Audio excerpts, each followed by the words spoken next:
3 நாள்ல ஆஸ்மா சரியாகுது. ஆகிற வரைக்கும் போகாத ஆஸ்மா வெறும் 3 நாள். வீக்கா இருக்கவங்க எந்திரிச்சு உட்காந்துடுறா அப்படி நடக்கிற அப்படி. சரி, 14க்கும் கிருமி ஒன்றுதான்.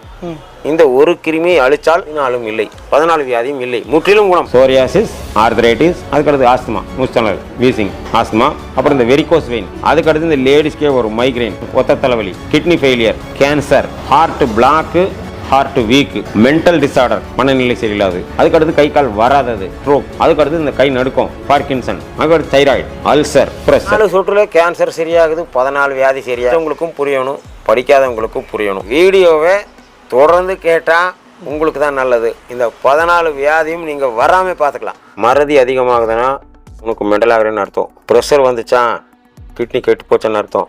நீர் கட்டியும்பாங்க, அப்புறம் ஃபைப்ராய்டு கட்டியும்பாங்க, கடைசியில் கேன்சர் கட்டியும்பாங்க. உலகளவிய நண்பர்களுக்கு வணக்கம். இன்னைக்கு நம்ம எங்க வந்திருக்கோம் அப்படின்னா ஒரு டிஃப்ரெண்டான ஒரு வீடியோ பண்றதுக்காக பாத்தீங்கன்னா நம்ம கோயம்புத்தூர்ல இருக்கிற மேட்டுப்பாளையத்துக்கு தாங்க வந்திருக்கோம். இங்க வெறும் 3 சொட்டு மூலிகை சாறுல 14க்கும் மேற்பட்ட வித்தியாசமான வியாதிகள், அதுவும் கியூரே பண்ண முடியாது அப்படின்னு நினைக்கிற வியாதிகள் எல்லாமே முற்றிலும் குணப்படுத்துகிற ஒரு ஐயாவை மீட் பண்ணலான்னு வந்தோம். வரும்போதே பார்த்தீங்கன்னா அந்த எல்லா இடங்கள்லையும் எல்லா ஊர்கள்லேருந்துமே மக்கள் வந்திருந்ததை நம்மளால் பார்க்க முடியும். வீடியோ கிளிப் கூட ஆட் பண்ணுறேன். இங்கே வர்றது ரொம்ப ரொம்ப சுலபங்க. நம்ம கோயம்புத்தூர்லேருந்து மேட்டுப்பாளையம் பஸ் ஸ்டாண்ட்லேருந்து வாக்கபிள் ஜஸ்ட் ஒரு 200 மீட்டர்லேயே நடந்து வந்துடலாம். இங்கே வைத்தியம் பார்க்குறவர்களுக்கு பார்த்தீங்கன்னா உங்களுக்கு இலவசமாகவே ஃபுட்டும் இலவசமாகவே தங்குற இடமும் கொடுக்குறாங்க. ஸோ எல்லாத்துக்கும் பார்த்தீங்கன்னா டீட்டெயில்ஸ் அவங்கள்ட்ட கேட்டுடலாம் ஐயாட்ட. ஸோ வணக்கம் ஐயா. வணக்கம். ஸோ உங்களை பற்றி சொல்லிடுங்க. உங்கள் சேவை எவ்வளோ வருஷமாக பண்ணிட்டு இருக்கீங்க? 30 வருஷமா பண்ணிட்டு இருக்கிறேங்க. 30 வருஷமானா முதல்ல ஆஸ்மாக்கு பண்ணிட்டு இருந்தோம் ஸ்டார்டிங். அப்புறம் அதில் ஃபேமஸ், அது ஃப்ரீயாக பண்ணிட்டு இருந்ததுங்க. ஆஸ்மாவே ஃப்ரீயாக பண்ணிட்டு ஆஸ்மா ஃப்ரீயாக தான் பண்ணிட்டு இருந்தேன். நான் 12 வருஷமா இருந்ததுனால அதை சொல்லியிருக்கிறேன் உங்களுக்கு. நான் 12 வருஷமா ஆஸ்மாவிலேருந்து கண்டுபிடிச்சதுனால ஆஸ்மாக்கு பண்ணோம். ஓகே. அப்புறம் சோரியாசிஸ் கியூரான்னு கண்டுபிடிச்சோம். அப்புறம் மூட்டு வலி சரியானு கண்டுபிடிச்சோம்.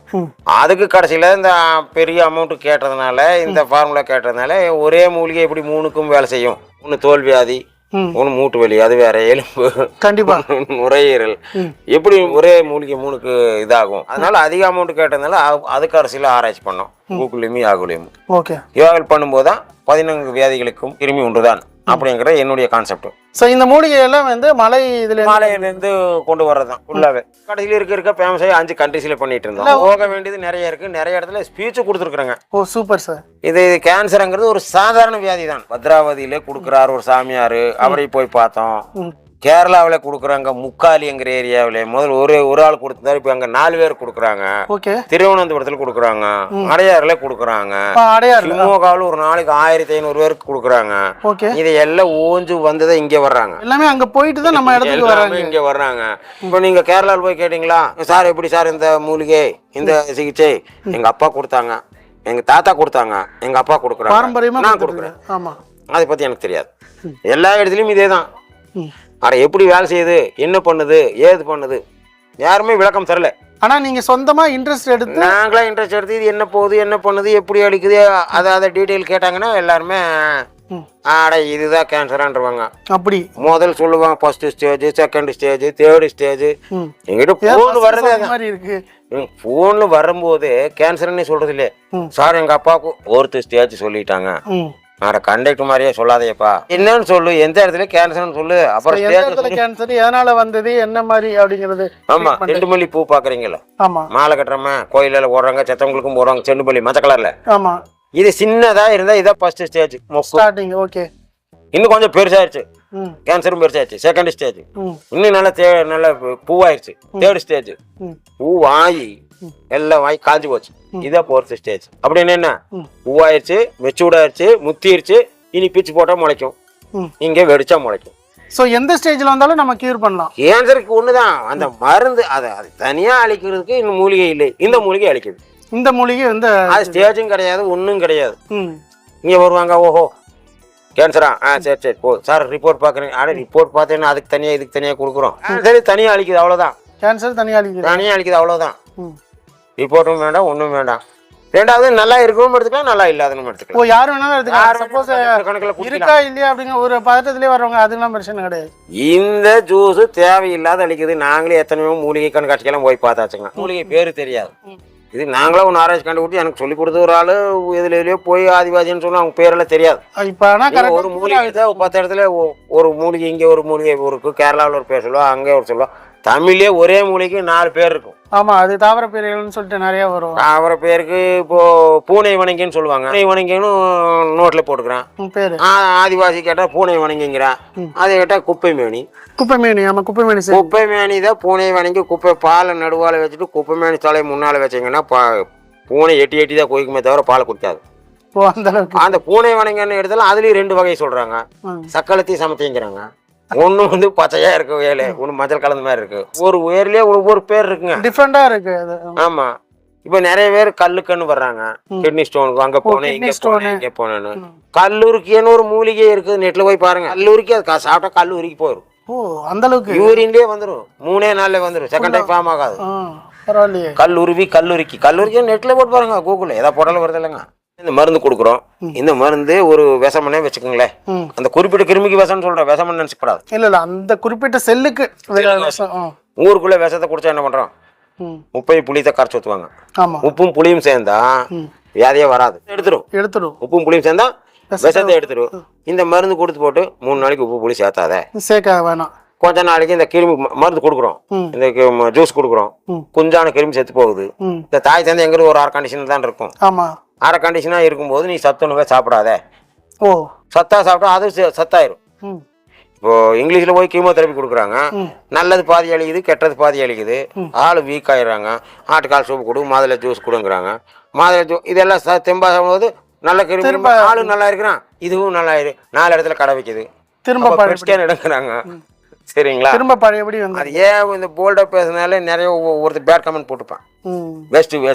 அது என்னன்னா, 3 நாள் மருந்து எடுத்துக்கோ, உப்பு புளி சேர்த்தாதே, கொஞ்ச நாளைக்கு அகத்தி முருங்கை இளநீ நுங்கு சேர்த்தாதேங்கிறான். அகத்திக்கீரையில இரும்பு சத்து ஜாஸ்தி. ஆமா, முருங்கைக்கீரையில பாக்கியராஜா படம் எடுத்துக்கிறார், சத்து ஜாஸ்தி. ஆமா, சத்து இருக்கு. சரியா? பால் ஐட்டம் இதுக்கு ஆகுறது இல்லை, B12 சுத்தமா ஆகுறது இல்லை. அப்போ ஒருத்தன் பால் சாப்பிட, சார் தயிர் சாப்பிடலாமா? அட பாலே ஆகாதங்கிறேன். இல்லை சார் மோர் சாப்பிடலாமா?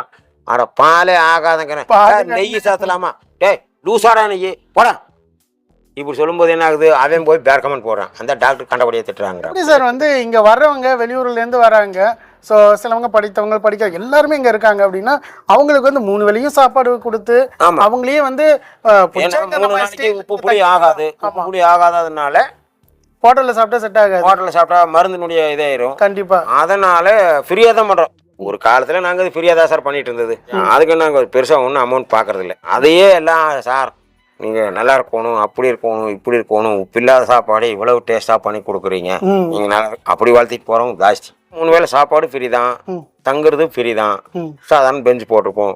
இல்லை பேர் நடக்க முடியாது, வெஸ்டர்ன் டாய்லெட் இருக்குது, நார்மல் டாய்லெட் இருக்குது, காமனாக இருக்கும். ஸோ எல்லா வசதி இருக்கிறவங்க பக்கத்தில் லாட்ஜில் தங்கிக்கிறாங்க. 500 ரூபாயிலேருந்து 50,000 வரைக்கும் லாட்ஜ் இருக்குங்க. அவங்க ரேஞ்சில் அவங்க இருக்கிறாங்க. வரவங்களுக்கு வியாதி இருக்கிறாங்க. நீங்கள் இங்கே பார்த்துக்கலாம். இங்கே வந்தவங்க ஒவ்வொருத்தரும் வரும்போது சொல்லுவாங்க, கேன்சர் அங்கே வேணா சரியா போக சொல்கிறாங்கன்ட்டு வரும்போது இப்படி எப்படின்ட்டு வருவாங்க. இங்கே வந்து பார்த்தா கேன்சர் இதே பயமே போயிடும். இங்கே பேஷண்ட் யார் நீங்களே பார்த்தீங்களா? பேஷண்ட் யாரு, கூட வந்தவன் யாருன்னே தெரியாது. ஆமாம், எல்லாருமே வந்து ஒரே ஒட்டுக்கா உட்காந்து பேசிட்டு இருப்போம். நானே காலையில் வந்து டாக்டர் எங்கன்னு நம்மளை கேட்பாங்க. நான் ஏதோ லுங்கி கட்டிட்டு உட்காந்துட்டு போயிட்டேன். போகணும் டாக்டர், நான் தான் டாக்டர். டாக்டரா அப்பவே தெரியும், மனசு விட்டானு. வீடியோல பாக்குற நேரம் பார்த்தா எல்லாம் வந்து சார் உங்க கைப்பார், ஓ இந்த டாக்டர் பிடிச்சா இருப்பாரோ, டாக்டர்னு ஒரு கெத்தா இருக்கணும் இல்லைங்க. அதெல்லாம் கிடையாதுங்க. எல்லாருமே டாக்டர் எல்லாமே இது இந்த மக்களை உட்காந்து பேசும்போது வியாதியும் இல்லை ஒண்ணுமே இல்லை. இந்த பார்க்குற, ஓஹோ நீ எத்தனை வாரம் வந்தே, ஓஹோ நீ எத்தனை, ஓஹோ பரவாயில்ல இப்படியே சொல்லி வரவங்க தான் ஜாஸ்தி. ஆள் வந்தா அந்த ரேஞ்சில் இருக்கிறவங்க வருவோம். அப்படி அந்த ரேஞ்சில் தான் இந்த செல்லு. எங்களுக்கு சேலம் அதிகமாகி போச்சுங்க, கிருஷ்ணகிரி அதிகமாக போச்சு, தருமபுரி அதிகமாக போச்சு, சென்னை ரொம்ப ஜாஸ்தியாகி போச்சுங்க. எல்லாருமே இங்கே வராங்க. ஆமாங்க, சேலத்தில் ஒரு பொண்ணு, நிறைய பேரை சொல்றது இல்லை, 1.5 வயசு குழந்தை, இருந்து 1.5 வயசு கேன்சர், பிளட் கேன்சர். 8 வருஷமா பெரிய ஆஸ்பத்திரி வேலூர்ல பாத்துருக்காங்க. ஒரு 40 லட்ச ரூபா செலவு பண்ணிருக்காங்க. அந்த ஹாஸ்பிட்டலுக்கு போகும்போது அந்த ஊர்ல தங்கி தான் பார்க்கணும். அது மாதிரி இந்திக்காரங்களே நம்பி கேட்கறாங்க ஃபுல்லா. இங்க 4 வாரத்தில் சரியாயி போச்சு. 4 வாரத்துல பிளட் கேன்சர் 4 வாரத்தில் இதுல 5 டியூப் மாட்டி இருந்தது. ஓ அது மாத்துக்கு ஒருக்கா போய் இந்த 2 டியூப்ல உள்ள மருந்து கொடுக்கணும், 2 டியூப்ல வெளியே போகணும், டயாலிசிஸ் பண்ற மாதிரி. டோப்பியா கழட்டியாச்சும் அந்த புள்ளைக்கு எங்களுக்கு யாருன்னே தெரியாது. இன்னும் குணப்படுத்துறவங்க எக்கச்சக்கமான பேர் இருக்கிறாங்க. நிறைய வீடியோஸ் இருக்குங்க, சரியானவங்க வீடியோ எக்கச்சக்கமா இருக்கு. ஒருத்தர் சொல்லியாச்சுன்னா அந்த ஆள் சரியாச்சுன்னா உடனே அந்த குரூப் இன்னொரு குரூப்புக்கு சொல்லிடுது, பரம்பரைக்கே சொல்லிடுது. 4 டைம் வந்தாலே பக்காவாக க்யூர் ஆகிடும் அப்படின்ட்டாங்க. ஸோ மோர் டீட்டெயில்ஸ் தெரிஞ்சுக்கணும்னா இந்த வீடியோ ரொம்ப லென்த்தாக தான் இருக்கும்.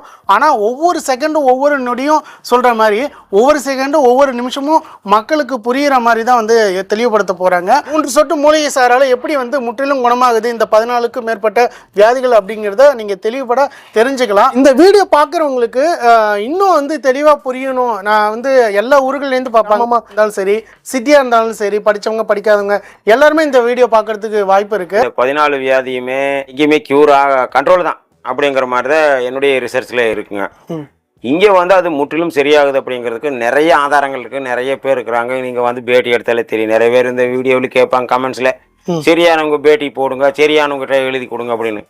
சரியானவங்களே நாங்க சொல்றது இல்லை, நேராக வந்தே பார்த்துக்கலாம். அது மாதிரி நிறைய வீடியோஸ் இருக்கு. சரிங்களா? வியாதி வருது, அதுக்கு காரணத்தை தெரிஞ்சுட்டு ஒரு வைத்தியம் பண்ணோம்னா இந்த மருந்து எப்படி வேலை செய்யுது அப்படின்னு தெரிஞ்சா உங்களுக்கு நல்லது. சரிங்களா? இது வந்து இந்த விளக்கம் எப்படின்னா யூடியூப் பார்க்காம பார்த்தீங்கன்னா உங்களுக்கு தான் நல்லது. அது அவங்க சௌரியம், நேரம் நல்லா இருந்தா பார்க்கலாம். சரிங்களா? இது வந்து படிச்சவங்களுக்கு புரியணும், படிக்காதவங்களுக்கு புரியணும் அப்படிங்கிற மாதிரி இது ஒரு விளக்கம். சரிங்களா? சரி, மேல நேர டாபிக் வருவோம். இந்த வியாதிகளை பத்தி இந்த 14 வியாதிக்கு ஒரு கிருமி சொல்றோம். சரி, ஒவ்வொருத்தருடைய ரத்தத்திலையும் சிகப்பணுக்கள், வெள்ளை அணுக்கள் அப்படின்னு 2 இருக்குங்க. தட்டை அணுக்கள் இருக்கு, அது மாதிரி நிறைய இருக்கும். சிகப்பணுக்கள் ரெட் பிளட் செல்ஸ், அணுக்கள் ஒயிட் பிளட் செல்ஸ். சரிங்களா? இந்த சிகப்பணுக்கள் இருந்தால் தான் நமக்கு பலம். சிகப்பணுக்கள் நிறைய இருந்தால் தான் ஹெச்பி ஹீமோகுளோபின் நல்லா இருக்கும், ஆள் நல்லா கொஞ்சம் நல்லா இருப்பாங்க, பலம். சரிங்களா? இந்த சிகப்பணுக்கள் கம்மியாகும் போது என்ன ஆகும் அப்படின்னா முகம் மேலே வெளுத்து போயிடும். கிராமத்தில் என்ன சொல்லுவாங்க, என்னடா பார்த்தா ஆள் காமாலை பிடிச்சவனாட்டம் இருக்கிற அப்படின்னு சொல்லுவாங்க. காமாலைங்கிறது வேற, பொதுவாக ஊது காமாலைம்பாங்க. முகமெல்லாம் வெளுத்து காமாலை பிடிச்சவனாட்டம் இருக்கிறன்னு சொல்லுவாங்க.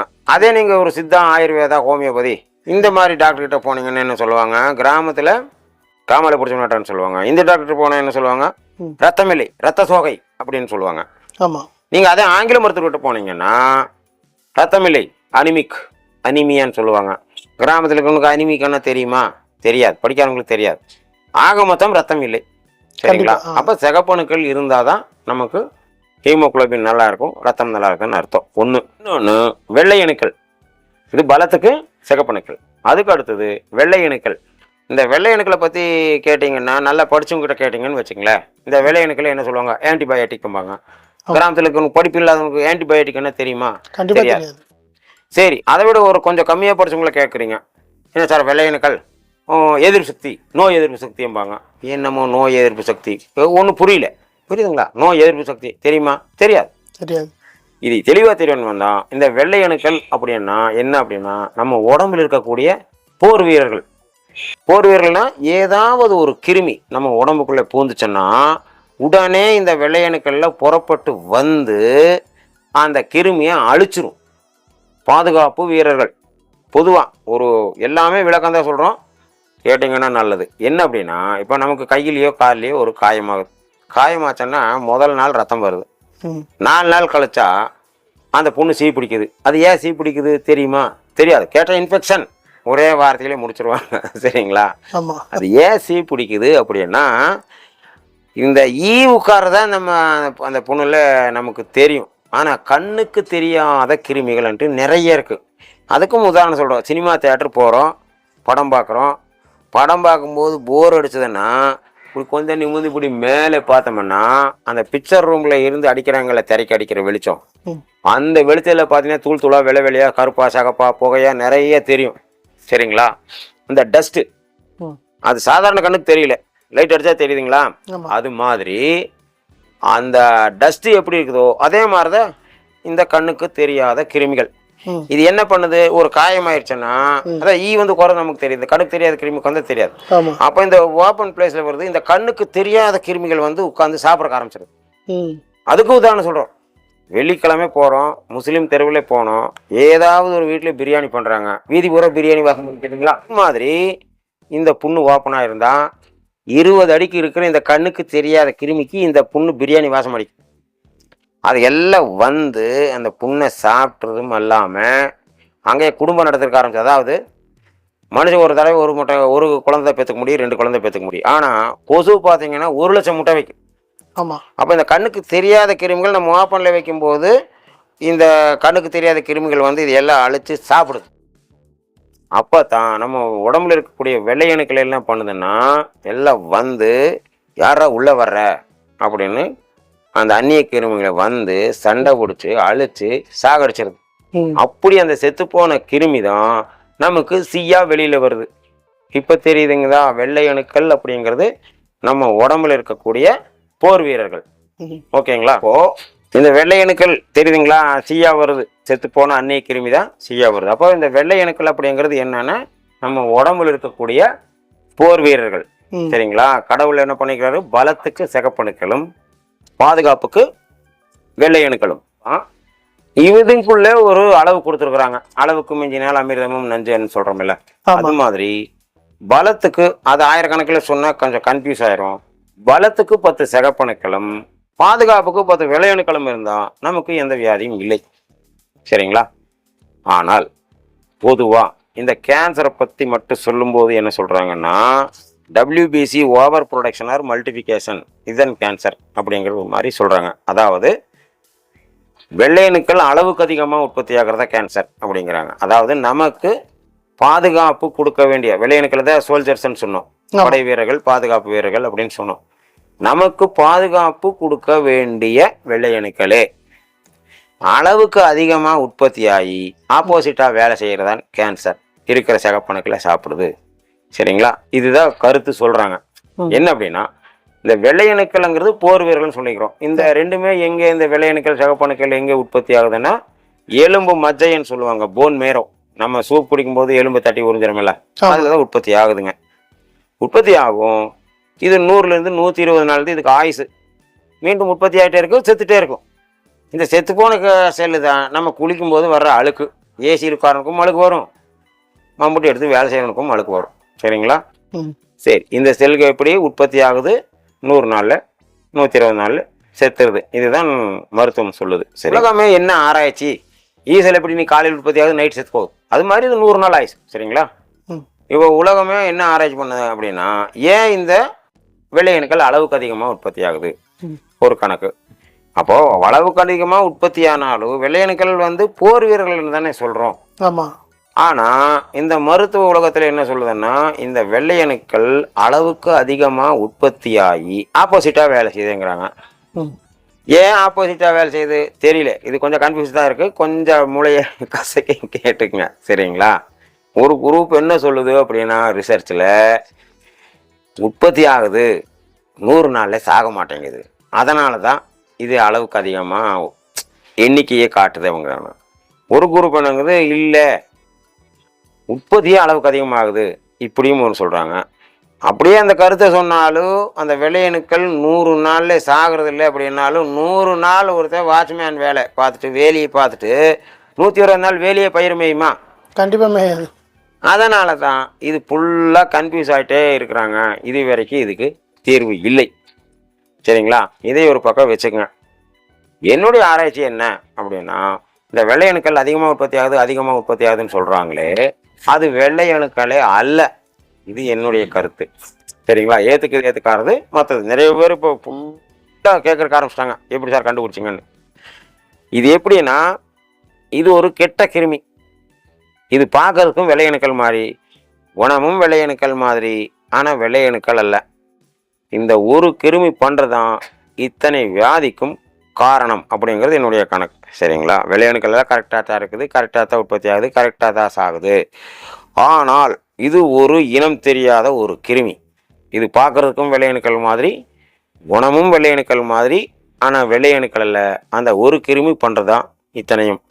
கொஞ்சம் பேருக்கு கொஞ்சம் கன்ஃபியூஸாக இருக்குது. பார்க்குறதுக்கும் வெள்ளையணுக்கள் மாதிரி, குணமும் வெள்ளையணுக்கள் மாதிரி, என்ன சார் ஒன்றும் புரியல அப்படின்னா லேடிஸ்க்குன்னு ஒரு மீட்டிங் போடுறோம், மகளிருக்காக ஒரு மீட்டிங் போடுறோம், ஒரு 100 மகளிர் வாங்க அப்படின்னு சொல்லி 100 இன்விடேஷன் 100 மகளிருக்கு கொடுக்குறோம். ஆனால் அந்த மீட்டிங்குக்கு பார்த்தீங்கன்னா 110 பேர் வர்றாங்க மகளிரை. நம்ம என்ன சொல்கிறோம், 100 பேருக்கு தானே லிமிட்டாக பத்திரிக்கை கொடுத்தோம், இப்போ 110 பேர் வந்திருக்கிறாங்க, பத்திரிக்கை கொடுக்காம எப்படி இந்த 10 பேர் அப்படின்னு பார்த்தால், யார் அந்த 10 பேர்? இன்விடேஷனே கொடுக்காம வந்திருக்கிறாங்க, ஆனால் லேடிஸாக தான் இருக்கிறாங்க. யார் அந்த 10 பேருன்னு சொன்னால், அந்த 10 பேர் யாருன்னா பார்க்குறக்கு லேடிஸ் மாதிரியே இருக்கிறாங்க, பேசுகிறது லேடிஸ் மாதிரியே இருக்கிறாங்க, ஆனால் லேடிஸ் அல்ல. புரியுதுங்களா? வந்தவங்களை யார் லேடிஸு யார் லேடிஸ் இல்லைன்னு கண்டுபிடிக்க முடியுமா? லேடிஸ் கூட அவங்க தான் அழகாக இருப்பாங்க. சரிங்களா? அது மாதிரி இது ஒரு கெட்ட கிருமி. இது எல்லாருடைய உடம்புலையும் இருக்குது. சரிங்களா? அது ஆராய்ச்சியில் சொல்கிறாங்க. ஆராய்ச்சியில் என்ன சொல்கிறாங்க, கேன்சர் வந்து ஒரு மனுஷனுக்கு 6லேருந்து 7 தடவை உற்பத்தி ஆகுது. நம்மளுடைய இம்யூன் சிஸ்டம், நம்முடைய பலம் நல்லா இருக்கும்போது அது தானாக அழிஞ்சிருது, அழிக்க வச்சிருது அப்படின்னு சொல்கிறாங்க. அது மாதிரி இது ஒரு கெட்ட கிருமி.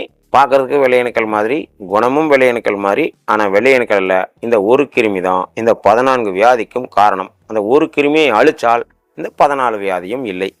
அந்த ஒரு கிருமி என்னன்னு உங்களுக்கு இப்போ சொன்னமா அதில் புரிஞ்சுருக்கலாம். சரிங்களா? சரி, அந்த 14 வியாதிக்கும் ஒரு கிருமி தான் அப்படிங்கிறது அதை வரிசையில் சொல்கிறேன். அது இதை பிடிச்சிங்க. சரிங்களா? என்ன அப்படின்னா, இந்த ஒரு கிருமி பொறுத்தளவில் 3 கருத்தை மனசில் வச்சுக்கோங்க. ஒன்று என்னென்னா, இந்த கிருமி எந்த இடத்துல போய் உட்காருதோ அந்த இடம் வந்து கெட்டியாக்கிது. இங்கிலீஷில் ஹார்ட் ஆகிக்குதுன்னு சொல்லுவாங்க, சிங்க் ஆகிக்குதுன்னு சொல்லுவாங்க, சுருங்கி போச்சுன்னு சொல்லுவாங்க. எப்படியோ கெட்டியாகிக்குது. எந்த இடத்துல உற்பத்தி ஆகுதோ அந்த இடம் கெட்டியாகிக்குது. இது எந்த இடத்துல போய் உட்காருதோ அதுக்கு ஒரு பேர், ஒரு வியாதியினுடைய பேர். அதாவது தோல் உட்காந்தா சோரியாசிஸ், எலும்பில் உட்காந்தா ஆர்த்ரைட்டிஸ், நுரையீரல் உட்காந்தா ஆஸ்துமா. சரிங்களா? கிருமி ஒன்று தான். இது எந்த இடத்துல போய் உட்காருதோ அங்கே ஒரு வியாதியினுடைய பெயர். எல்லா வியாதியும் ஒன்று தான், 14 வியாதியும் ஒன்று தான்ன்றதுக்காக தான் வரும். சரிங்களா? 3வது, இந்த கிருமியினுடைய ஆயுசத்தை என்ன சொல்லணும், 100லேருந்து 120 நாள். இந்த 3 கருத்தை மட்டும் மனசில் வச்சுங்க. எந்த இடத்துல உற்பத்தி ஆகுதோ அந்த இடம் கெட்டி ஆகிக்குது, எந்த இடத்துல உற்பத்தி ஆகுதோ அதுக்கு ஒரு பேர், இதனுடைய ஆயுசு 100லேருந்து 120 நாள். இந்த 3 மனசில் வச்சாலே இந்த வரிசையில் ஒரு வியாதி சொல்ல நீங்களே தெரிஞ்சுக்கலாம். ஓகேங்களா? சரி, முதல்ல சொல்கிறோம். இப்போ இந்த கிருமி ஒருத்தருக்கு தோலில் உட்காருது. தோலில் வந்து ஃபார்ம் ஆகும்போது என்ன ஆகுது, தோல் வந்து ஹார்ட் ஆகிக்குது, கெட்டி ஆகிக்குது, சுருங்கி விரித்தன்மை கம்மியாயிருது. 100 நாள் இந்த கிருமி செத்துருது. செத்து போன கிருமி தான் இப்படி சொல்கிறேன்னா செதிலாக வருது. இதுதான் சோரியாசிஸ். இப்போ இதே கிருமி ஒருத்தருக்கு நுரையீரல் போய் உட்காந்துருச்சுன்னு வச்சுக்கோங்களேன். நுரையீரல் அப்படிங்கிறது எப்படி, நெஞ்சில் 2 பலூன் மாதிரி இருக்கு. எல்லாருக்குமே நுரையீரல்னா தெரியாது, கிராமத்தில் இருக்கிற சொல்கிறோம். நுரையீரல் இருக்கிற நம்ம மூச்சு இருக்காங்க. நுரையீரல் நம்ம மூச்சு இழுத்தா இப்படி நெஞ்சு நல்லா விரியணும், இப்படி நல்லா நெஞ்சு விரியணும், மூச்சு விட்டா சுருங்கணும். இதான் நுரையீரல், ஆக்சிஜனுக்காக. சரிங்களா? அப்போ இந்த கிருமி நுரையீரலுக்குள்ளே போச்சுன்னா நுரையீரல் கெட்டியாயிருது. எந்த இடத்துல உற்பத்தி ஆகுது அந்த இடம் கெட்டியான்னு சொன்னோம் இல்லைங்க. நுரையீரல் உற்பத்தி ஆகும்போது என்ன ஆகுது, நுரையீரல் கெட்டியாகிக்குது, அளவாத்தா சுருங்குது, அளவாத்தா விரியுது. அதுதான் கஸ் கஸ் கஸ். இதுதான் ஆஸ்துமா. இப்போ தோல் உற்பத்தி ஆகும்போது செத்துப்போன கிருமி தான் செதிலாக வருது. இது சோரியாசிஸ். நுரையீரல் போய் உட்காரும்போது நுரையீரல் கெட்டியாகிக்குது, கரெக்டாக மூச்சு இழுத்த முடியல, விரிவாங்க முடியல, இதில் செத்து போன கிருமி தான் இருமுனா சளியாக வருது. இதுதான் ஆஸ்துமா. இதே கிருமி ஒருத்தருக்கு நேராக கிட்னிக்கு போகுதுன்னு வச்சுக்கோங்களேன். கிட்னி கெட்டியாகிக்குது. கிட்னி கெட்டியாகும்போது அது கொஞ்சம் அளவாக தானே வேலை செய்யும். அளவாக வேலை செய்யுது அப்படின்னா என்ன அப்படின்னா, வளைஞ்சு நெளிஞ்சு வேலை செய்கிறதுக்கும் குமிஞ்சு வளைஞ்சு நெளிஞ்சு வேலை செய்கிறதுக்கும் நின்றுட்டே வேலை செய்கிறதுக்கும் வித்தியாசம் இருக்குதுங்களா? அப்போ இந்த கிருமி கிட்னிக்கு போயிடுச்சுன்னா கிட்னி கெட்டியாகிக்குதுங்க. கிட்னி கெட்டியாகும்போது அது வந்து கொஞ்சம் கம்மியாக தான் வேலை செய்யுது. 100% வேலையை செய்யறதில்ல. ஒரு 90% வேலையை செய்யுதுன்னு வச்சுங்களேன். அதை வளைஞ்சு நெளிஞ்சு வேலை செய்ய முடியறதில்ல. 90% வேலை செய்யும்போது கிட்னியுடைய வேலை என்னன்னு தெரிஞ்சுக்கோணுங்க. என்னமோ கிட்னி வேலை செய்யலையேங்க. எல்லாருக்குமே விளக்கம் கொடுக்குறதுனால இது விளக்கம் தராங்க. படித்தவனுக்கு புரியணும், படிக்காமல் போகணும். கிட்னியினுடைய வேலை என்ன? எல்லோரும் கேட்டால் ரத்தத்தை சுத்தப்படுத்துகிறாங்க. ரத்தத்தை சுத்தப்படுத்துறதில்ல. கிட்னி வந்து நம்ம உடம்புல இருக்கிற ஃபில்டர், ஒரு வடிகட்டி. டீ வடிகட்டுற மாதிரி இது ஒரு வடிகட்டி. இந்த கிட்னி என்ன பண்ணுதுன்னா, ரத்தத்தை வடிகட்டி நல்ல ரத்தத்தை அனுப்பிட்டு இந்த கல் மண் குப்பையெல்லாம் சொல்கிற மாதிரிலாம் வீடு கூட்டும்போது அது மாதிரி இந்த கசடுகளை வெளியே தள்ளணும். அந்த கசடுகளுக்கு ஒன்றுக்கு பேர் வச்சுக்கிறாங்க. உப்பு, யூரியா, கிரியேட்டின், ஆல்புமின். இந்த மாதிரி டஸ்ட்டுகளை வெளியே தள்ளணும். நல்ல ரத்தத்தை தனி மாதிரி அனுப்பிட்டு கசடுகளை வெளியே தள்ளணும். அப்போ இந்த கிருமி கிட்னிக்கு போயிடுச்சுன்னா கிட்னி கெட்டியாகிக்குது. கிட்னி கொஞ்சம் கம்மியாக வேலை செய்யுது. கம்மியாக வேலை செய்யுதுன்னா என்ன, 1-2 வடிகட்டுதுன்னு வச்சுக்கலாம். இல்லை 100% வடிகட்ட முடியல, 10% உள்ளே விட்டுதுன்னு வச்சுக்கலாம். இப்போ நல்ல வடிகட்டின ரத்தமே எப்படி இருக்கும், தண்ணி மாதிரி இருக்கும். ஒன்றா ரெண்டாக வடிகட்டின ரத்தம் எப்படி இருக்கும்? அந்த குப்பையும் உள்ளே போகும்போது எண்ணெயாட்டாக தானே இருக்கும். அப்போ எண்ணெயாட்டம் இருக்கும்போது அந்த ரத்தத்தில் இருக்கிற அழுக்கெல்லாம் கீழே குப்பையில் வந்து கீழே தானே செட் ஆகும். அப்படி கீழே செட் ஆகும்போது தான் நமக்கு காலில் அமுத்துனா கீழே குழியாகும், சேரு, கெட்ட ரத்தம். சரிங்களா? சரி, நல்ல வடிகட்டின ரத்தம் தண்ணி மாதிரி இருக்கும். ஒன்றா ரெண்டாக வடிகட்டின ரத்தம் எண்ணெயாட்டம் இருக்கும். அந்த எண்ணெயில் இருக்கிற வேஸ்ட்டு கீழே வந்து படியுது. எண்ணெயாட்டம் இருக்கும்போது இது மெதுவாக தானே போகும். ரத்த குழாயில் தண்ணி மாதிரி இருந்தால் தானே ஸ்பீடாக போகும். எண்ணெயாட்டம் ஆகும்போது மெதுவாக தான் போகும். மெதுவாக போனால் ஆள் ஆபத்து, செத்து போயிடுவாங்க. காரணம், இந்த ரத்தம் வந்து நம்ம உடம்புல மூச்சு இழுக்கிற ஆக்சிஜனை கொண்டு போய் எல்லா பார்ட்ஸுக்கு சப்ளை பண்ணுறதா இந்த ரத்தம். சரிங்களா? ஹார்ட்டு, லிவரு, கிட்னி, பிரெயின், கண், காது, மூக்கு, இதுக்கு எல்லாமே ஆக்சிஜன் இந்த ரத்தத்தின் வழியாக தான் கொண்டு போகுது. அதான் ரத்தத்தினுடைய வேலை. அப்போது இந்த ரத்தம் வந்து 1 மணி நேரத்துக்கு நமக்கு 6 லிட்டர் ரத்தம் சுற்றணும். அப்போ தான் ஆக்சிஜன் எல்லா உறுப்புக்கு போகும், எல்லா உறுப்புமே நல்லாயிருக்கும். அப்போ இங்கே ரத்தம் வந்து இந்த கிட்னி தகராறுனால, ஒழுக்கமாக வடிகட்டாததுனால ரத்தம் எண்ணெயாட்டம் ஆகும்போது மெதுவாக தானே போகும். மெதுவாக போனால் இங்கே போகல, இங்கே ஆக்சிஜன் கிடைக்கல, இங்கே ஆக்சிஜன் கிடைக்கலன்னு ஒவ்வொரு உறுப்பு ஸ்டக் ஆயிருமா இல்லையா? அப்போது பிரெயின் என்ன பண்ணுது? ஹார்ட்டுக்கிட்ட சொல்லுது. ஒழுக்கமாக ஓடிட்டு இருக்கிற ஹார்ட்டுக்கிட்ட போய் என்ன சொல்லுது? கிட்னினால் ஒழுக்கமாக வேலை செய்ய முடியல, அவனுக்கு ஏதோ உடம்பு சரியில்லையாட்டிருக்குது, அவன் பாட்டில் ரத்தத்தை கெட்டியாகவே கொடுத்துட்ருக்குறா. அப்படி நீ வாட்டில் மெதுவாக சப்ளை பண்ணினா பாரு, அவங்களுக்கெல்லாம் சாப்பாடு இல்லாமல் சாகுறாங்க, கண்ணு மூக்கு வாய்க்கெல்லாம் ஆக்சிஜன் கிடைக்காம சாகுறாங்க. அதனால் நீ ரத்தத்தை கொஞ்சம் ஸ்பீடாக அனுப்பு அப்படின்னு பிரெயின் ஆர்டர் பண்ணுது. எதுக்கு? ஹார்ட்டுக்கு. பிரெயின் தான் யாருக்கு தலைவர்.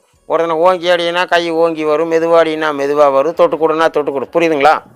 அப்போது பிரெயின் என்ன பண்ணுது? ஹார்ட்டுக்கிட்ட கொஞ்சம் ரத்தத்தை கொஞ்சம் சீக்கிரம் அனுப்பு அப்படிங்கும்போது இந்த ஹார்ட் என்ன பண்ணுது? ரத்தத்தை சீக்கிரவான்னு இழுத்து சீக்கிரம் போன்னு தள்ளுது.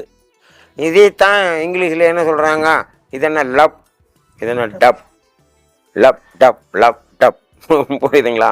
இன்னும் கிராமத்தில் புரியணுமுன்னா பழைய காலத்தில் ஈயம்பூசலம் வச்சுருப்பாங்க. ஊருக்குள்ளே வரும்போது கிராமத்தில் இப்படி இப்படி காற்றை இழுத்து புஷ் அண்ணாதாங்க தீயறியும். அது காற்றை பிடிச்சா அமுத்துறா. அப்படி ஹார்ட் என்ன பண்ணுது? ரத்தத்தை இழுத்து அனுப்புது. சரிதான்? Lub dub. புரியுதுங்களா? சரி, சீக்கிரம் வான்னு இழுத்து சீக்கிரம் போன்னு தள்ளுது. இந்த தள்ளுறதை தான் ப்ரெஸ் பண்ணுது. இதுதான் ப்ரெஷர். இன்னும் 100 பேர்கிட்ட கேட்டாச்சு ப்ரெஷர்னா என்ன. அதை தானுங்க டென்ஷன்னாலே ப்ரெஷருங்கிறாரு. டென்ஷன்னாலே ப்ரெஷர் வந்தால் நம்ம ஒன்றுக்காகவனுக்கே டென்ஷன் அப்படின்னா நரேந்திர மோடிக்கு எவ்வளோ டென்ஷன் இருக்கும், அந்த மந்திரிக்கு எத்தனை டென்ஷன் இருக்கும், பேங்க்காரனுக்கு எத்தனை டென்ஷன் இருக்கும், அவங்களுக்கெல்லாம் இல்லாத டென்ஷனாக நம்மளுக்கு. புரியுதுங்களா? அப்படியே அவங்க டென்ஷன்னால தான் ப்ரெஷர். அப்படின்னா இந்த ப்ரெஷர் யாருக்கு வரும்னு தெரியுமா? லேடிஸுக்கு தான் வரும். நல்லா யோசனை பண்ணிப்பானுங்க. காலையில் இருந்துச்சா நம்ம பேப்பர் படிக்கிறோம், தம் அடிக்கிறோம், டிவி பார்க்குறோம், ஜாலியாக உட்காந்துட்டு பார்க்குறோம். ஆனால் டாக்டர் நம்மளுக்கு ப்ரெஷருங்கிறாங்க. ஆனால் ப்ரெஷர் வந்து நான் இப்படி பார்த்தா லேடிஸுக்கு தான் வரணும். காரணம், முதல்ல ஒரு அடுப்பில் சாப்பாடு பண்ணிட்டு இருந்தாங்க, இப்போது 4 அடுப்பில் பண்ணுறாங்க கேஸில். சரிங்களா? ஒரே நேரத்தில் ப்ரெஷர் யாருக்கு வரணும் தெரியுங்களா? அவங்களுக்கு ஐயோ வெந்துருச்சா, ஐயோ கருகிருச்சா, ஐயோ பொங்கிருச்சா, ஐயோ கருகிருச்சா. டென்ஷன் யாருக்கு வரணுங்க? அவங்க நல்லா தான் இருக்கிறாங்க. அப்போ நீங்கள் ப்ரெஷர்னால டென்ஷன்னா ப்ரெஷருங்கிறது அல்ல. சரிங்களா? கிட்னி கெட்டால் தான் டென்ஷன். சரிங்களா? கிட்னி கெட்டால் தான் ப்ரெஷர். உதாரணத்துக்கு நீங்கள் ஏன்னா நம்மளுக்கும் தெரியல, இருந்தாலும் கேட்டுங்க. யாராவது ஒரு டயாலிசிஸ் பண்ணுறவங்கள போய் கேளுங்க. என்ன சார் ஏதோ டயாலிசிஸ் பண்ணுறேன்னு சொன்னாங்க, என்ன ஆச்சுங்க அப்படின்னு அவர் சொல்லுவார். ப்ரெஷர் இருந்துச்சுங்களா, கொஞ்சம் கவனிக்காம விட்டு கிட்னி கெட்டு போச்சம்பாங்க. ஓஹோ, ப்ரெஷரா? அது என்ன? அதானுங்க பிபியா? அதானுங்க ரத்த கொதிப்பா? அதானுங்க பிளட் ப்ரெஷர். சொல்கிறதுக்குள்ளேயே ப்ரெஷர் ஆயிடுவான். என்னடா இவனுக்கு இது கொடுத்து. சரிங்களா? சரி, இப்போ தெரியுதுங்களா? ப்ரெஷருக்கு என்ன காரணம்? கிட்னி கெட்டால் தான் காரணம். ப்ரெஷர் வந்தால் நம்ம என்ன பண்ணணும்? கிட்னி தானே சரி பண்ணணும். ஓகேவா? ஆனால் ப்ரெஷர் வந்தால் நம்ம எங்கே போகிறோம்? கார்டியாலஜிஸ்ட்டும் நியூராலஜிஸ்ட்டுன்னு போயிடும். சரிங்களா? அதாவது ரத்த குழாயில் ரத்தம் போகலைன்னா நரம்பு சம்மந்தப்பட்ட டாக்டருக்கு ரத்த குழாய் தான் கார்டியாலஜிஸ்ட்டு நியூரலாஜிஸ்ட் சொல்கிறீங்களா? சரி, அங்கே போனால் என்ன பண்ணுறாங்க அப்படின்னா ரத்தம் கெட்டியாக இருக்குது. ம் கிட்னிக்கு தான் பார்க்கணும். ஆமாம். ஆனால் நீங்கள் இங்கே போனால் என்ன பண்ணுறாங்க, ஓஹோ ரத்தம் கெட்டியாகுது, போக மாட்டேங்குது, ப்ரெஷர் ஆகுது, இந்தா ரத்தத்தை தண்ணி மாதிரி பண்ணுறதுக்கு மாத்திரை, இதுதான் ப்ரெஷர் மாத்திரை. BP tablet. அழுக்கு ரத்தம் தான், அது கெட்டியாக இருக்குது, போக மாட்டேங்குது, அதை தண்ணி பண்ணியாச்சுன்னா ஈஸியாக போகும்ல, இதுதான் ப்ரெஷர் மாத்திரை. இப்போ முதல் 10 mg சாப்பிட்றீங்க, ஏன்னா உங்ககிட்ட 1/4 லிட்டர் ரத்தம் தான் அழுக்கு ரத்தம் இருக்குது. ஏன்னா நீங்கள் கிட்னி சரி பண்ணல, கிட்னி டெய்லி 2 சொட்டு அழுக்கு ரத்தத்தை சேர்த்துட்டு இருக்குது. நீங்கள் முதல் போகிறீங்க ஒரு 10 mg மாத்திரை, ரத்தத்தை தண்ணி மாதிரி பண்ணுற மாத்திரை. இன்னும் கொஞ்ச நாள் ஆச்சுன்னா 1/2 லிட்டர் ரத்தம் ஆயிடுது. அப்போ போடு, இன்னும் ஒரு 20 mg போடு. அப்புறம் ஒரு 1/2 லிட்டரு 1 லிட்டர் ரத்தம் கெட்டியாகி போச்சு. இன்னும் கொஞ்சம் இப்படி போடும்போது ப்ரெஷருக்கு வாங்கிட்டு இருக்கிறீங்க. ப்ரெஷர் வாங்கிட்டு இருக்கும்போது நீங்கள் கிட்னி சரி பண்ணல, அது அழுக்கு ரத்தத்தை சேர்த்திட்டு இருக்குது. தொடர்ந்து நீங்கள் சாப்பிடும்போது காலில் கீழே தான் குழியாயிட்டு இருந்தது, இப்போ இருக்க காலில் மேலே மத்தினால குழியாகும். அப்போ 2 காலுக்கு 2 லிட்டர் ரத்தம் குத்து மதிப்பாக வச்சுங்க. 2 லிட்டர் ரத்தமும் அழுக்காயிடுச்சு. ஆமாம். அப்போ அது 2 லிட்டர் ரத்தம் அழுக்காகும்போது ஒவ்வொரு இன்ஜினும் ரிப்பேர் ஆகுமா இல்லையா? நம்ம சொன்னோம் ஹார்ட்டு, லிவரு, கிட்னி, இது எல்லாமே ஒரு என்ஜின். இந்த என்ஜினுக்கு வரக்கூடிய பெட்ரோல் தான் இந்த ரத்தம் அப்படின்னு சொன்னோம். அப்போ இந்த 2 லிட்டர் ரத்தமும் அழுக்க ரத்தம் மிக்சிங் பெட்ரோல் ஆகும்போது, இந்த 2 காலில் குழி ஆகும்போது நம்ம உடம்பு என்ன ஆகுது தெரியுங்களா? அதான் நல்ல பெட்ரோல் ஓடுற வண்டிக்கும் மிக்சிங் பெட்ரோல் ஓடுற வண்டி மாதிரி ஆயிடுது. ஃபஸ்ட்டு சொல்லுவாங்க, நடந்தா மூச்சு வாங்குது அப்படின்னு சொல்லுவாங்க. ப்ரெஷர் மாத்திரை சாப்பிட்டுக்கிறாங்க இல்லைங்க, நடந்தா மூச்சு வாங்குது. ஓஹோ அந்த இன்ஜின் கெட்டு போச்சா, இந்தா அதுக்கு கொஞ்சம் மாத்திரை வச்சுக்கோங்க. பசியே ஆக மாட்டேங்குது, ஏன்னா பெட்ரோல் சரியில்லை, முதல் ரத்தம் சரியில்லை, புரியுதுங்களா? ஆமாம். அப்புறம் என்ன சொல்கிறாங்க, பசியே ஆக மாட்டேங்குது, இந்த அதுக்கு கொஞ்சம் மாத்திரை வச்சுக்கோ. தூக்கமே வர மாட்டேங்குது, அதுக்கு 2 மாத்திரை வச்சுக்கோ. மோசமே போக மாட்டேங்குது, அதுக்கு 2 மாத்திரையை வச்சுக்கோ. ஒரே ஒரு ப்ரெஷர் மாத்திரையை வாங்கிட்டு இருந்த ஆள் கேரி பேக்கில் வாங்குறதுக்கு ஆரம்பிச்சிட்டாங்களா?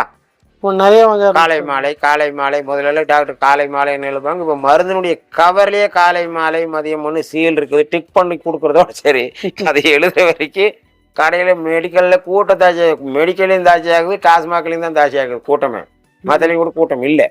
சரிங்களா? சரி, அப்போ ஏற்கனவே 2 லிட்டர் ரத்தம் உங்களுக்கு கெட்டு கிடக்குது. அப்போ இதுல இத்தனை மருந்து சாப்பிட்றீங்க, ப்ரெஷருக்கு, ஜீரணத்துக்கு, பசிக்கு, மோஷன் போறதுக்கு, இத்தனை மாத்திரை சாப்பிடும்போது அதில் இந்த மாத்திரையில் எக்ஸஸாக இருக்கிறது. அதாவது 100 mg கொடுக்கணும், 100 mg டாக்டர்கிட்ட கொடுத்தா ஒருத்தருக்கு 150 mg கொடுக்கணும், அவர்கிட்ட 100 mg தான் இருக்குது. 100 mg கொடுத்தா என்ன சொல்லுவாங்க, டாக்டர் சரியில்லைன்றுவோம். 200 mg கொடுத்தா நமக்கு தேவை 150 தான், பாக்கி அந்த 50 mg எங்கே போகும்? ரத்தத்துக்கு தானே போகும். ஆமாம். அப்போ ஏற்கனவே 2 லிட்டர் ரத்தம் கெட்டு கிடக்குது. இத்தனை மாத்திரையை மருந்தை சாப்பிடும்போது என்ன ஆகுதுங்க, 4 லிட்டரும் கெட்டு போயிடுது. இந்த 4 லிட்டர் கெட்டு போகும்போது தான் 4லிருந்து 6 லிட்டர் தான். இந்த 4 லிட்டர் கெடும்போது என்ன ஆகும், கை காலையில் வீங்கிறதுக்கு ஆரம்பிச்சிடும். பொத இங்கே அமுத்தினாலும் குழியாகும், கையில் அமுத்தினாலும் குழியாகும், கால் அமுத்தினாலும் குழியாகும். இந்த 4 லிட்டர் கெடும்போது தான் முகத்தை பார்த்தீங்கன்னா இந்த அரிசி மாவு உளுந்து மாவுன்னு சொல்லுவாங்க லேடிஸ். அரிசி மாவு இப்படி கெட்டியாக இருக்குது, உளுந்து மாவு இப்படி பொது நாய் போகும். மூஞ்சி பார்த்தாலே தெரியும் இவருக்கு கிட்னி தகராறு அப்படின்னு அர்த்தம். புரியுதுங்களா? இப்போ 4லிருந்து 6 லிட்டர் தான் இருக்குது. இந்த 4 லிட்டர் கெட்டு போகும்போது டாக்டர் என்ன சொல்லுவாங்க, உங்களுக்கு ஃபில்ட்ரு கெட்டு போச்சு, ஃபில்டரை மாற்றுங்க, கிட்னி மாற்றுங்க. ஃபில்ட்ரு கிடைக்கலையா, அதை வரைக்கும் இங்கே வந்துடுங்க, ஃபில்ட்ரு பண்ணுற வேலையை மிஷின் பண்ணுது, இதான் டயாலிசிஸ். சரி, இப்போ நீங்கள் மிஷினுக்கு போயாச்சு, கிட்னினால முடியல, அழுக்குகளை நிறைய சேர்த்தி வச்சுருக்குது, போய் சுத்தம் பண்ணலான்ட்டு நீங்கள் போனீங்கன்னா மிஷின் என்ன சொல்லுது, கிட்னியா, டே நீ கொஞ்சம் இழப்பாரப்பான்ற வேலையை நான் பார்த்துட்றேன் அப்படின்னு பண்ணது. கிட்னி வந்து எல்லாத்தையும் ரத்தத்தில் தேவையில்லாத எல்லாம் எடுத்து சுத்தம் பண்ணிடுது. சுத்தம் பண்ணிட்டு வெளியில் வெடுக்கன்னு வர்றான். வெடுக்கன்னு வரும்போது 2 நாள் கிட்னி என்ன பண்ணுது, பரவாயில்லடா நம்ம லோடெல்லாம் கம்மி பண்ணிட்டாங்க, நம்மளின் ஒழுக்கமாக வேலை செய்யலாம் அப்படிங்கும்போது நீ 3ஆவது நாள் போயாச்சு. 3ஆவது நாள் போகும்போது மிஷின் என்ன சொல்லுது, கிட்னி கிட்ட, நானே பேசாமல் இருக்க சொன்னேன்ல, உன்ற வேலையை நான் பார்த்துக்கிறேங்கிறேன்ல, பேசாமல் இரு அப்படிங்கும்போது வேலை செய்கிற கிட்னியும் தூங்குறதுக்கு ஆரம்பிச்சிருது. கண்டிப்பா புரியுதுங்களா? கண்டிப்பா. அதாவது கையை இப்படி ஆட்டிகிட்டே இருந்தா ரத்த ஓட்டம் இருக்கும். பேசாம கையை இப்படியே அப்படின்னு என்ன ஆகும், விருத்து போயிடும், கையை மறத்துடும், கையை மறத்து போகுது. அப்போ முதல் எல்லாமே இந்த கிட்னி ஃபெயிலியரு எனக்கு தெரிஞ்சுதான் சொல்றேன் சார். ஏத்துக்காது உங்க பொறுப்பு. நீங்களும் யோசனை பண்ணி பாருங்க. கண்டிப்பா. ஏதோ மாசத்துக்கு ஒருக்கா வந்து டயாலிசிஸ் பண்ணிட்டு போங்கன்னு சொல்லுவாங்க. ஏன்னா கிட்னி கொஞ்சம் வீக் ஆகிட்டு இருக்குது, முடிய மாட்டேங்குது. ஏதோ ஒரு மாதத்துக்காவது வந்து ஒரு கொஞ்சம் இல்லை வீட்டையெல்லாம் அடித்து சுண்ணாம்பு கிளீன் பண்ணிக்கங்க, அது மாதிரி பண்ணிட்டு இருந்தாங்க. பல கோடி கணக்கில் அந்த மிஷினை வாங்கி போட்டுட்டு அதுக்கு மாதமான டியூ கட்டணும். அதுக்கு ஒரு ஆள் வச்சுருக்குறாங்க, அதுக்கு அந்த ஆளுக்கு சம்பளம் கொடுக்கணும். ஆமாம். நீ ஆடிக்கு ஒருக்கா அம்மா மாசிக்கு வந்தால் நான் இப்போ லோனை கட்டுறது. அதனால் 10 நாளைக்கு ஒருக்கா வேலை சொல்லிட்டாங்க. இப்போ அதுவும் கூட இல்லை. யார் போனாலும் வாரத்துக்கு 2 டயாலிசிஸ், 2 வருதுங்களா? அதில் 2. அப்போ தான் எங்கேயும் போக முடியாது. திருப்பதியில் எப்படி ஒரு இழுத்து உட்காரான் ஆடுறது தெரியுதுங்களா? எங்கேயுமே போக முடியாது. அது மாதிரி தான் அது ஒரு எலும்பு இருக்குது, படக்கன்னு முறியும், கட்டு போடுறா நியாயம். இந்த கிட்னிங்கிறது மெதுவாக தானே சார் போகும், ஒட்டுக்காவா ஜபக்கனவா போகும். புரியுதுங்களா? அதனால தான் வாரத்தில் 2 நாள், அப்புறம் ஒரு நாள் ஒரு நாள், அப்புறம் இங்கேயே அப்புறம் எடுத்துகிட்டு போ. புரியுதுங்களா? தெரியுதுங்களா? முதல் வந்து 14 வியாதிக்கும் கிருமி ஒன்றுதான் அப்படிங்கும்போது உங்களுக்கு கதை விடுற மாதிரியே தெரியும். இப்போ தோலுக்கும் அதான் சொல்லிட்டோம், நுரையீரலுக்கும் அதான் சொல்லிட்டோம், ப்ரெஷருக்கும் அதுதான். கிட்னினால தான் ப்ரெஷர் வருது, கிட்னி ஃபெயிலியருக்கும் அதான், ப்ரெஷருக்கும். சரிங்களா? 4க்கு வந்துட்டோம். சரிங்களா? சரி. இப்போ இதே கிருமி கிட்னிக்கு போகும்போது கிட்னி ரத்தத்தை ஒழுக்கமாக வடிகட்டல, ரத்தம் கெட்டியாயிருச்சு. கெட்டியாகும் போது டியூப்பில் சரியாக போக மாட்டேங்குது. இந்த ஹார்ட் பம்புக்கு வேலை வந்துடுச்சு. இதான் ப்ரெஷர், ஹை ப்ரெஷர். இப்போது இந்த கிருமி நேராக ஹார்ட்டுக்கே போச்சுன்னு வச்சுங்களேன். அதை பம்புக்கு போயாச்சுன்னா நீ கல்லாட்டம் ஆகிக்குது, ரத்தம் கெட்டியாகிக்குது, ஹார்ட்டு ஜக்குன்னு அடிக்குது. இது ஹை ப்ரெஷர். அதே கிருமி இப்போ ஹார்ட்டுக்கே போயிடுச்சு. எது பம்புக்கே போயிடுச்சுன்னு வச்சுக்கோங்களேன். பம்புக்கே போயிடுச்சுன்னா என்ன, அது பம்பு கெட்டியாகிக்குது. அப்போ அமுத்துறத பம்ப் பண்ணுறது மெதுவாக தான், அளவா. இதுதான் லோ ப்ரெஷர். பம்பு மெதுவாக தான். சரிங்களா? Low pressure. புரியுதுங்களா? சரி. இதே கிருமி இந்த தோலில் வரும்போது செதிலாக வருதுன்னு சொன்னோம் இல்லைங்க, செத்து போன கிருமி. இதே கிருமி ஏமாந்து மெயின் ரத்த குழாய் இங்கே சுரண்டிட்டு இருக்கிறோம். மெயின் ரத்த குழாய் குளுக்கோஸ் எல்லாம் குத்தும் போது தானே குத்துறோம், மேலே பக்கம் போது இல்லைங்க. இதில் ஒன்று ஏமாந்து உள்ளே போயிடுச்சுன்னா உள்ளே போய் அடைக்கிறக்க ஆரம்பிச்சிருது. இதான் ஹார்ட் பிளாக். ஹார்ட் உள்ள. ஆமாம். முதல்ல இது வீக் ஆகும்போது ஹார்ட் வீக், லோ ப்ரெஷர் வெளியில் இருக்கும். ஆமாம். Rarely it affairs main blood vessel, main ரத்த குழாயில் இந்த செல்லுக்கு ஒன்று ஏமாந்து உள்ள. பொதுவாக வந்து சோரியாசிஸ் இருந்தாலும் ஆப்ரேஷனே பண்ண மாட்டாங்க டாக்டர். ஆப்ரேஷன் பண்ணால் இந்த தோல் இருக்கிறது வந்து உள்ளே வந்துருமா, அடைச்சிரும். அப்போது ஏமாந்து இந்த சோரியாசிஸ் இருக்கிற இந்த கிருமி ஏமாந்து ஒன்று மெயின் ரத்த குழாயில் போகுதுன்னு சொன்னால் ஹார்ட் பிளாக். 3 பிளாக்கு, 2 பிளாக்கு, 4 பிளாக்குன்னு சொல்கிறாங்க. 1 பிளாக் அப்படின்னா ஸ்டெண்ட் வைக்கிறாங்க, உள்ளே விட்டு அப்படி நிமித்தி விட்றாங்க ஸ்டெண்டு. 1 பிளாக்கு, 2 பிளாக்கு, 4 பிளாக்குன்னா என்ன பண்ணுவீங்க? 4க்கு ஸ்டெண்ட் வைக்கிறதுக்கு முடியாது, நட்டு போட்டு மாட்ட முடியாது. அப்போ தான் என்ன பண்ணுறாங்க, இந்த 4லையுமே ரத்தம் போக மாட்டேங்குது, அடைச்சிருக்குது. அப்படின்னா இந்த 4ஐயும் வெட்டிட்டு வேறு தனியாக எக்ஸ்ட்ரா ஒன்று போட்டு சுற்றி கொண்டு வந்துடுறாங்க. அதாவது பஸ்ஸு ஊருக்குள்ளே வராத, நெருக்கடியாக இருக்குது, பைபாஸ் ரோடில் வந்துடுன்னு சொல்கிறாங்கல்ல, அது மாதிரி புதுசாக ஒரு டியூப்பை போட்டு வளைச்சி கொண்டு வந்துடுறாங்க. இதுதான் பைபாஸ் சிகிச்சை, பைபாஸ் சர்ஜரி. இந்த பைபாஸ் சர்ஜரி பண்ணியாச்சன்னாலே பேஷண்ட்டு என்ன சொல்கிறாங்க அப்படின்னா, சுருக்கமாக கிராமத்தில் சொல்லணும்னா, நீ செத்த புனமாட்டாவே இருக்கணும், கையில் வெத்தலை வாக்கு மட்டும்தான் இல்லை. தப்பாக நினைக்காதீங்க. என்ன அப்படின்னா, சத்தம் போட்டு பேசாத, சத்தம் போட்டு சிரிக்காத, சத்தம் போட்டு அழுகாத, மாடிப்பொடி ஏறாத, வெயிட்டை தூக்காத. டாக்டர் பேஷண்ட் பேசாமல் டாக்டர் சொல்ல பதறாத சொல்கிறது, டாக்டர் சொல்கிறதுலையே டாக்டர் பதறுவார். சரிங்களா? அப்போது பிளாக்குக்கும் இதுதான், ஹார்ட் வீக்குக்கும் இதுதான். புரியுதுங்களா? எதுக்கு வந்துக்கிட்டோம், psoriasis, asthma, pressure, kidney failure, heart weak, heart block. புரியுதுங்களா? சரி. எங்கே போகுதோ அந்த இடம் கெட்டியாக்குது. இப்போ இதே கிருமி ஒருத்தருக்கு பிரெயினுக்கு போயிடுது. மூளை வந்து நம்ம 7வது 8வதுலேயே படிச்சிருக்கிறோம். மூளை சுருங்கி விரியும்னு படிச்சிருக்கிறோம். எலும்பு ஸ்ட்ரைட்டாக இருக்கும், சதையும் ஸ்ட்ரைட்டாக இருக்கும். இந்த மூளைங்கிறது நெளியாக தானே இருக்குங்க. மூளை சுருங்கி விரியும்னு ஒரு 7வது 8வதுலேயே படிச்சிருக்கிறோம். ஆனால் அது எப்போ சுருங்கும் எப்போ விரியும்னு படிக்கல. சரிங்களா? ஏதோ ஒரு ஆராய்ச்சி மூளை எப்போ சுருங்கும் அப்படின்னா நம்ம திங்க் பண்ணும்போது தான் மூளை சுருங்கும். எப்படி அப்படின்னா ஒரு உதாரணம், ஏன்னா உதாரணம் சொல்லி ஏதோ இது பண்ணுறோம், கேட்டிங்கன்னா உங்களுக்கு தான் நல்லது. சரிங்களா? இப்போது ஒருத்தர் ஒரு கேள்வி கேட்குறோம், நேற்று என்ன பண்ணுனீங்க அப்படின்னு சொன்னால் நம்ம என்ன சொல்கிறோம்? நேற்று அங்கே போனேங்க, இங்கே போனேங்க, படுத்து தூங்குனேங்க, டக்குன்னு சொல்லிடுறோம். ஆனால் அதே கேள்வியை மாற்றி, சார் நேற்று 10லேருந்து 11 மணி வரை என்ன பண்ணீங்க சொல்லுங்கள் சீக்கிரம் அப்படின்னு என்ன பண்ணுறோம்? கழுத்து மேலே போக இப்படி நெத்தியில் சுருக்கம் வரும். 10லிருந்து 11 மணி அப்படிங்கும்போது பார்த்தீங்களா இந்த நெத்தி சுருங்கும். இந்த நெத்தி சுருங்கும் போது தான் இந்த மூளையும் சுருங்கும். சரிங்களா? அப்போ இந்த கிருமி மூளைக்கு போயிடுச்சுன்னா மூளை கெட்டியாயிக்குது, சுருங்க மாட்டேங்குது. அப்போ கேட்டால் என்ன சொல்லுவாங்க? நேற்று என்ன பண்ணீங்க? நேற்று தான். ஏன்னா திங்க் பண்ண முடியாது, யோசனை பண்ண முடியாது. இதுதான் அல்சைமர் டிசீஸ்ன்னு இங்கிலீஷில் சொல்கிறாங்க, மெமரி லாஸ்ன்னு சொல்கிறாங்க, மறதின்னு சொல்கிறாங்க. சரிங்களா? இது ஓரளவுக்கு ஆகும்போது இது மறதி. இதே கிருமி பிரெயின்லேயே மூளையிலேயே இன்னும் இருக்க பெருசாயிருது. ஆகும்போது என்ன ஆகுது? எங்கே உற்பத்தி ஆகுது? கெட்டியாகுதுன்னு சொல்கிறீங்களா? அப்போ என்ன ஆகுது? மூளை கெட்டியாகி போகுது. மூளை கெட்டியாகும்போது முதல்ல ஓரளவுக்கு சுருங்கும் போது மெமரி லாஸ். மூளை நல்லா கெட்டியாயிடுச்சுன்னா சுத்தமாக வேலை செய்ய நேற்று அப்படின்பா அப்படி. இதுதான் மென்டல் டிசார்டர். சரிங்களா? இப்போ மென்டல் டிசார்டர் அப்பாவுக்கும் வந்துடுச்சுன்னு வச்சுக்கோங்களேன். ஒரு உதாரணத்துக்காக சொல்கிறோம். நீங்கள் ஆஸ்பத்திரி போகிறீங்க, டாக்டர்கிட்ட. டாக்டர் என்ன சொல்வார் தெரியுங்களா? நீங்கள் வேட்டி கட்டிட்டு போனீங்கன்னு வச்சுங்களேன், உங்கள் அப்பாவுக்கு மூளை சுற்றி தண்ணி நிற்கிதுன்னு சொல்லுவார். இப்போ அதுக்கு டியூப் மாட்டுறாங்க அந்த வேஸ்ட் கொண்டு வர்றதுக்கு.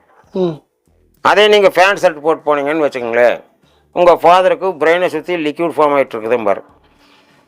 இன்னும் நல்லா இதெல்லாமா இருக்கு போனால் என்ன சொல்லுவாங்க? பிரெயினை சுற்றி ஃப்ளூயிட் ஃபார்ம் ஆகிட்டு இருக்குதான் பாரு. மூணு தான். மூளை சுற்றி தண்ணி நிற்கிறதுனாலும் ஒன்று தான், இது சொன்னாலும் ஒன்று தான். காரணம் தோலில் செத்து போன செல்லு செதிலாக வருது, நுரையீரலில் செத்து போன செல்லு இருமுனா சளியாக வருது, மூளையில் செத்து போன செல்லு மூளையில் தண்ணியாக தானே நிற்கும். ஆமாம், புரியுதுங்களா? இதுதான் மென்டல் டிசார்டர். இப்போது இதே கிருமி தெரியுதுங்களா? ஒரே லைனில் வருது தெரியுங்களா? ஒரு கிருமி எங்கெங்கே போகுது, என்னென்ன பண்ணுதுன்னு சொல்லி.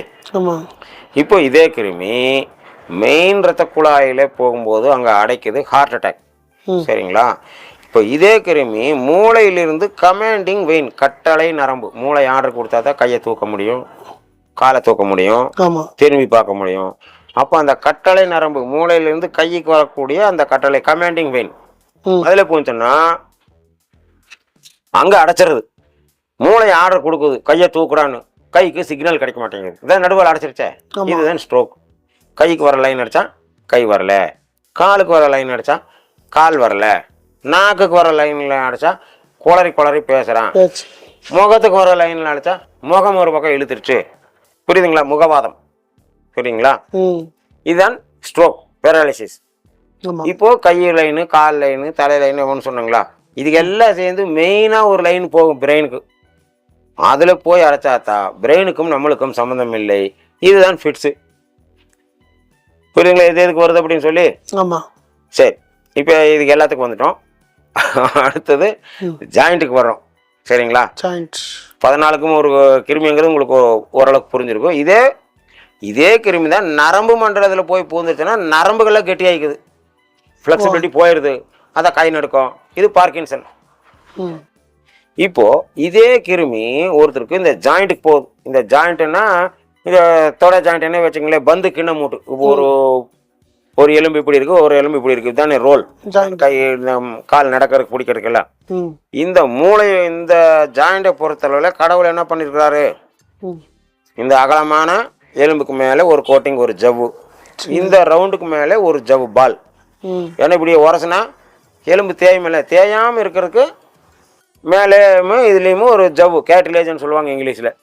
அப்போ தான் இந்த எலும்பு தேயாது.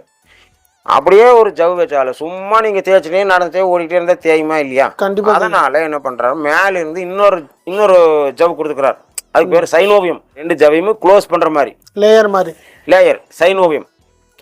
அதனுடைய வேலை என்னன்னா, அந்த சைனோவியத்திலிருந்து நமக்கு ஒரு ஆயில் சுரக்குது. அதுக்கு பேர் சைனோவியல் ஃப்ளூயிட், சைனோவியல் ஆயில். தேங்காய் இல்லாட்டினா தேங்காய் எண்ணெய், கடலை இல்லாட்டினா கடலை எண்ணெய்ங்க மாதிரி அந்த சைனோவியல் ஆயில் சுரக்குது. அப்போ இந்த கிருமி இங்கே போய் பூந்துருச்சுன்னா அந்த ஆயில் சுரக்கிற ஜவ்வை சாப்பிட்ருது. ஆயில் சுரக்கிற ஜவ்வை சாப்பிட்டாச்சுன்னா என்ன ஆகும்? ஆயில் இல்லை. ஆயில் இல்லை போது வெறும் காலம் இன்னும் மரமரனே ஆகிட்டே இருக்கும். பெயின் கில்லர் அதிகமாக வலி மாத்திரையே சாப்பிட்டுக்கலாம். வலி நிவாரணி எல்லாத்துலேயும் இருக்குங்க, ஆயுர்வேதா சித்தாள் எல்லாத்துலேயும் இருக்குங்க. அப்போது அந்த வலி மாதிரி சாப்பிட்டா வலி தான் இருக்காதே தவிர உள்ளே வந்து டேமேஜ் ஆகிட்டு தானே இருக்கும். சரிங்களா? அப்போது ஓரளவுக்கு ஆகும்போது தான் அந்த வலி மாத்திரை கேட்கும். ஃபுல்லாக டேமேஜ் ஆகிடுச்சுன்னா அந்த வலி மாத்திரை பத்தாது, சுத்தமாக கேட்காது. அதனால் கிராமத்தில் சொல்லுவாங்க, ஏன்னா சொன்னா தான் தெரியும், முதல்ல கட்டிங் அடிச்சா மப்பு வருதும்பா, கடைசியில் கோட்டர் அடிச்சா தான் வருதும்பா, அப்புறம் புல் அடிச்சாலும் ஸ்டெடியாக நிற்கிறாங்கன்னு வேறு பெருமையாக சொல்லுவாங்க. அது பெருமை இல்லை, மருந்து டோஸ் பத்தலேன்னு அர்த்தம். பழகிருச்சு. சரிங்களா? அப்போது என்ன பண்ணுறாங்க, ரொம்ப தேஞ்சிருச்சுன்னா இந்த எலும்பு மேலேயும் கீழேயும் கட் பண்ணிவிட்டு வேறு ஜாயிண்ட்டு மாற்றிடுறாங்க. இதுதான் மூட்டு மாற்று அறுவை சிகிச்சை. சரி, ஆகிறது இல்லை. சரிங்களா? இந்த கிருமி அழிச்சாச்சுன்னா மீண்டும் அந்த ஜவ்வு வளருது, ஆயில் சுரக்குது, கால் சரியாகி போகுது. இதுதான் எங்களுடையது. ஆனால் மற்ற மருத்துவத்தில் இல்லை, மூட்டு மாற்றிடுறாங்க. அப்போ இந்த மூட்டு தேயும் போது இதுக்கு பேர் ஆர்த்ரைட்டிஸ், மூட்டு தேய்மானம். இப்போ அதே கிருமி முதுகுக்கு போகுது, ஸ்பைனல் கார்டு நீளமாக வருது இல்லைங்க, தண்டுவடம். அதில் எப்படி இருக்குது, எலும்பு கப்பு மாதிரி தான் இருக்கும். அந்த ஒவ்வொரு கப்புக்கும் அதே மாதிரி ஜவ்வு ஆயில் சுரக்கிறது, இது எல்லாமே கடவுள் பண்ணியிருக்காரு. சரிங்களா? அப்போது இந்த கிருமி அங்கே போய் பூந்துச்சுன்னு வச்சுக்கோங்களேன். அங்கே போய் பூந்தாச்சுன்னா அங்கே ஆயில் இல்லை, முதுகெலும்பு தேய்மானம், ஆங்கிலோசிங் ஸ்பாண்டிலைட்டிஸ். இப்போ நிறைய பேர் சொல்லுவாங்க, டாக்டர்கிட்ட போனாங்க, L4 L5 தேஞ்சு போச்சு அப்படின்னு சொல்லுவாங்க. என்னையா L4 L5 இது நிறைய பேருக்கு தெரியுது. கேட்டால் நம்மளுக்கு இதுவும் கூட தெரியாத, டாக்டர் சங்கடப்பட்டுக்குவார, நம்மளும் ஏதாவது பட்டுக்குவாங்க. இங்கிலீஷ்ல வந்து ஹைன்னா மேலே, லோவன்னா கீழே. லோவில் இருக்கிற 4வது எலும்பு 5வது எலும்பு தேஞ்சு போச்சு, இதுதான் L4 L5. அந்த L1 எங்கே இருக்குது, பட்டாக்ஸ்குள்ளே இருக்கும், சதை தேயாது. L2 L3 L4ங்கிறது இந்த அண்ணா கவுரு பாவாடை கட்டுற மேலே அந்த இடத்துல வந்துடுது.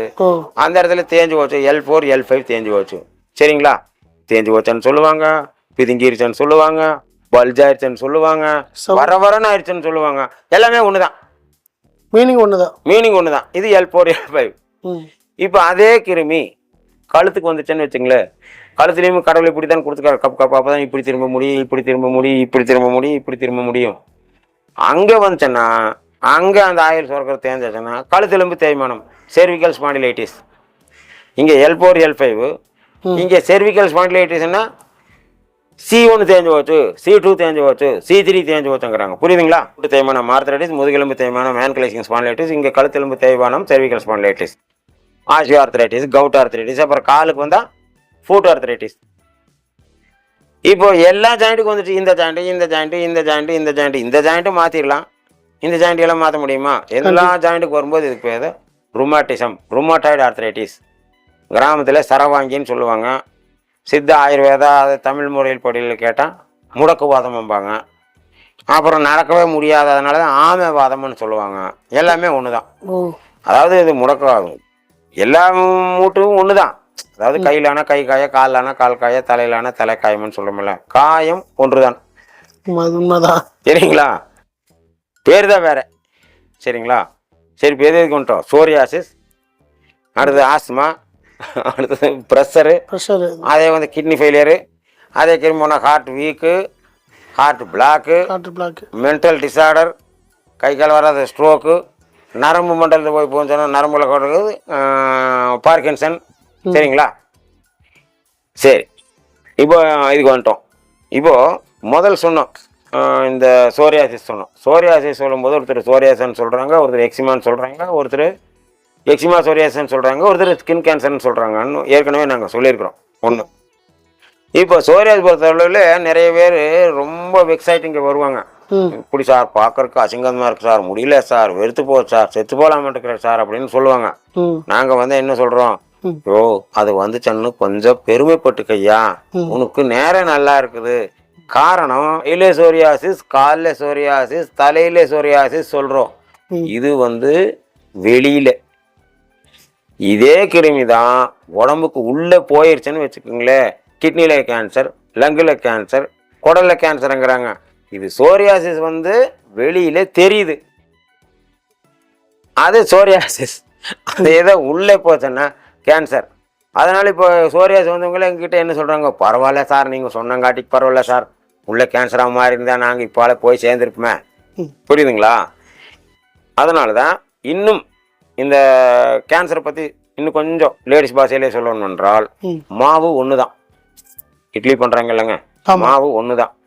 இந்த மாவை எடுத்து லேசாக ஊற்றுனா roast, paper roast. Paper roast. ஆமாம், பேப்பர் ரோஸ்ட் வீட்டில் கிடைக்காது, வெளியில் தான் கிடைக்கும். நம்ம ஊர்ல தோசை தான் கிடைக்குது. சரியா?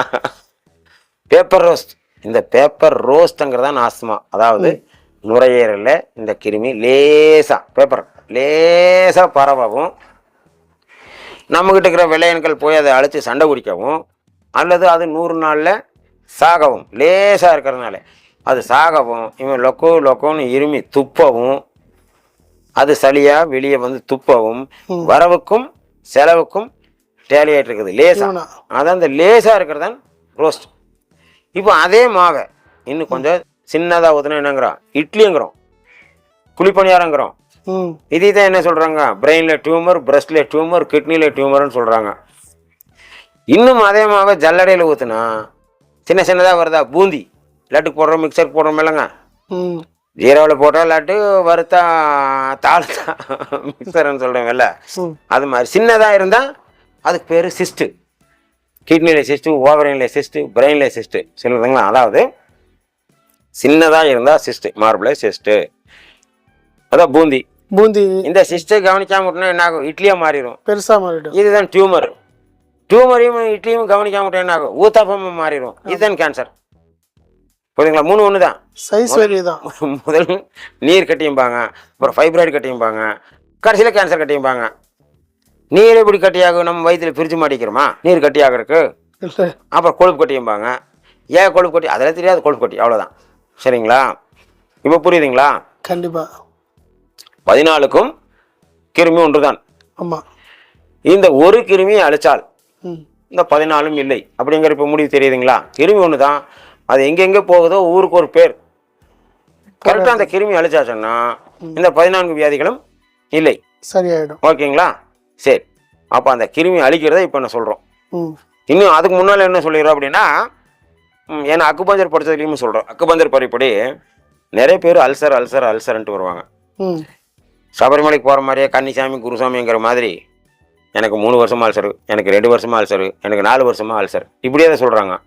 அல்சர்னா என்ன பண்ணுவோம், அல்சருக்கு ஒரு மருந்து, புண்ணுக்கு ஒரு மருந்து, ஜீரணத்துக்கு ஒரு மருந்து, சரியா?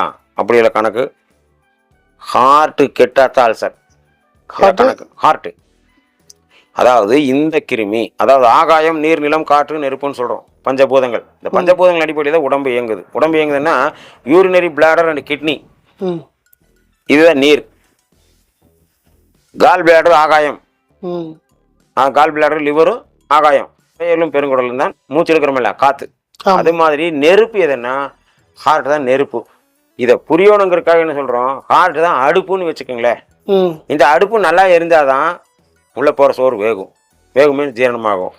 இந்த அடுப்பு சரியில்லை, ஹார்ட் சரியில்லைன்னா உள்ளே போகிற சோறு வேகாது, கண்டிப்பாக வேகாது, ஜீரணமாகாது. ஜீரணமாக சோறு வயிற்றுக்குள்ளே இருந்தால் என்ன ஆகும், அதுதான் எல்லாம் கொதிச்சு எல்லாம் ஆவியாக கேஸாக வரும், அசிடிட்டி. இதுதான் அல்சர், ஏப்பமாக வரும். சரிங்களா? இது ஒரு வகை.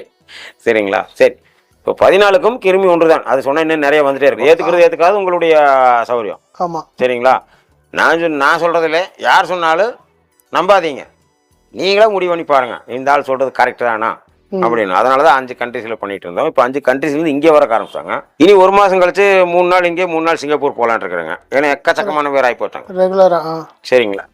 கோயம்புத்தூருக்கும் சிங்கப்பூருக்கு ஃப்ளைட் விட்டுருக்குறோம். அப்படி அதனால மீண்டும் சிங்கப்பூருக்கும் மலேசியாவுக்கு போகலான்னு ஒரு ஐடியா பண்ணியிருக்கிறோம். 3 நாள் இங்கே, 3 நாள் அங்கே அப்படிங்கிற மாதிரி. ஏன்னா ட்ரீட்மெண்ட்டுங்கிற கூட அழுகுறாங்கன்னு தான் சொல்லணும். சார் நீங்கள் வந்தால் தான் சார் ஆகும், நீங்கள் வந்தால் தான் சார் ஆகும். சரிங்களா? கிருமியை எப்படி அழிக்கிறோம் அதை மட்டும் இப்போ இதைத்தான் நீங்கள் தெளிவாக கேட்டுக்கணும். கண்டிப்பாக. ஏன்னா எல்லாம் தள்ளி விட்டு கேட்டு எப்படி அழிக்கிறீங்கன்னு தூங்கிடுறாங்க. அதனால அளவாக கொடுக்குறோம். சரியா? இது ஒரு மூலிகை சாறு. நல்லா கணக்கு பண்ணிங்க. இது ஒரு மூலிகை சாறு.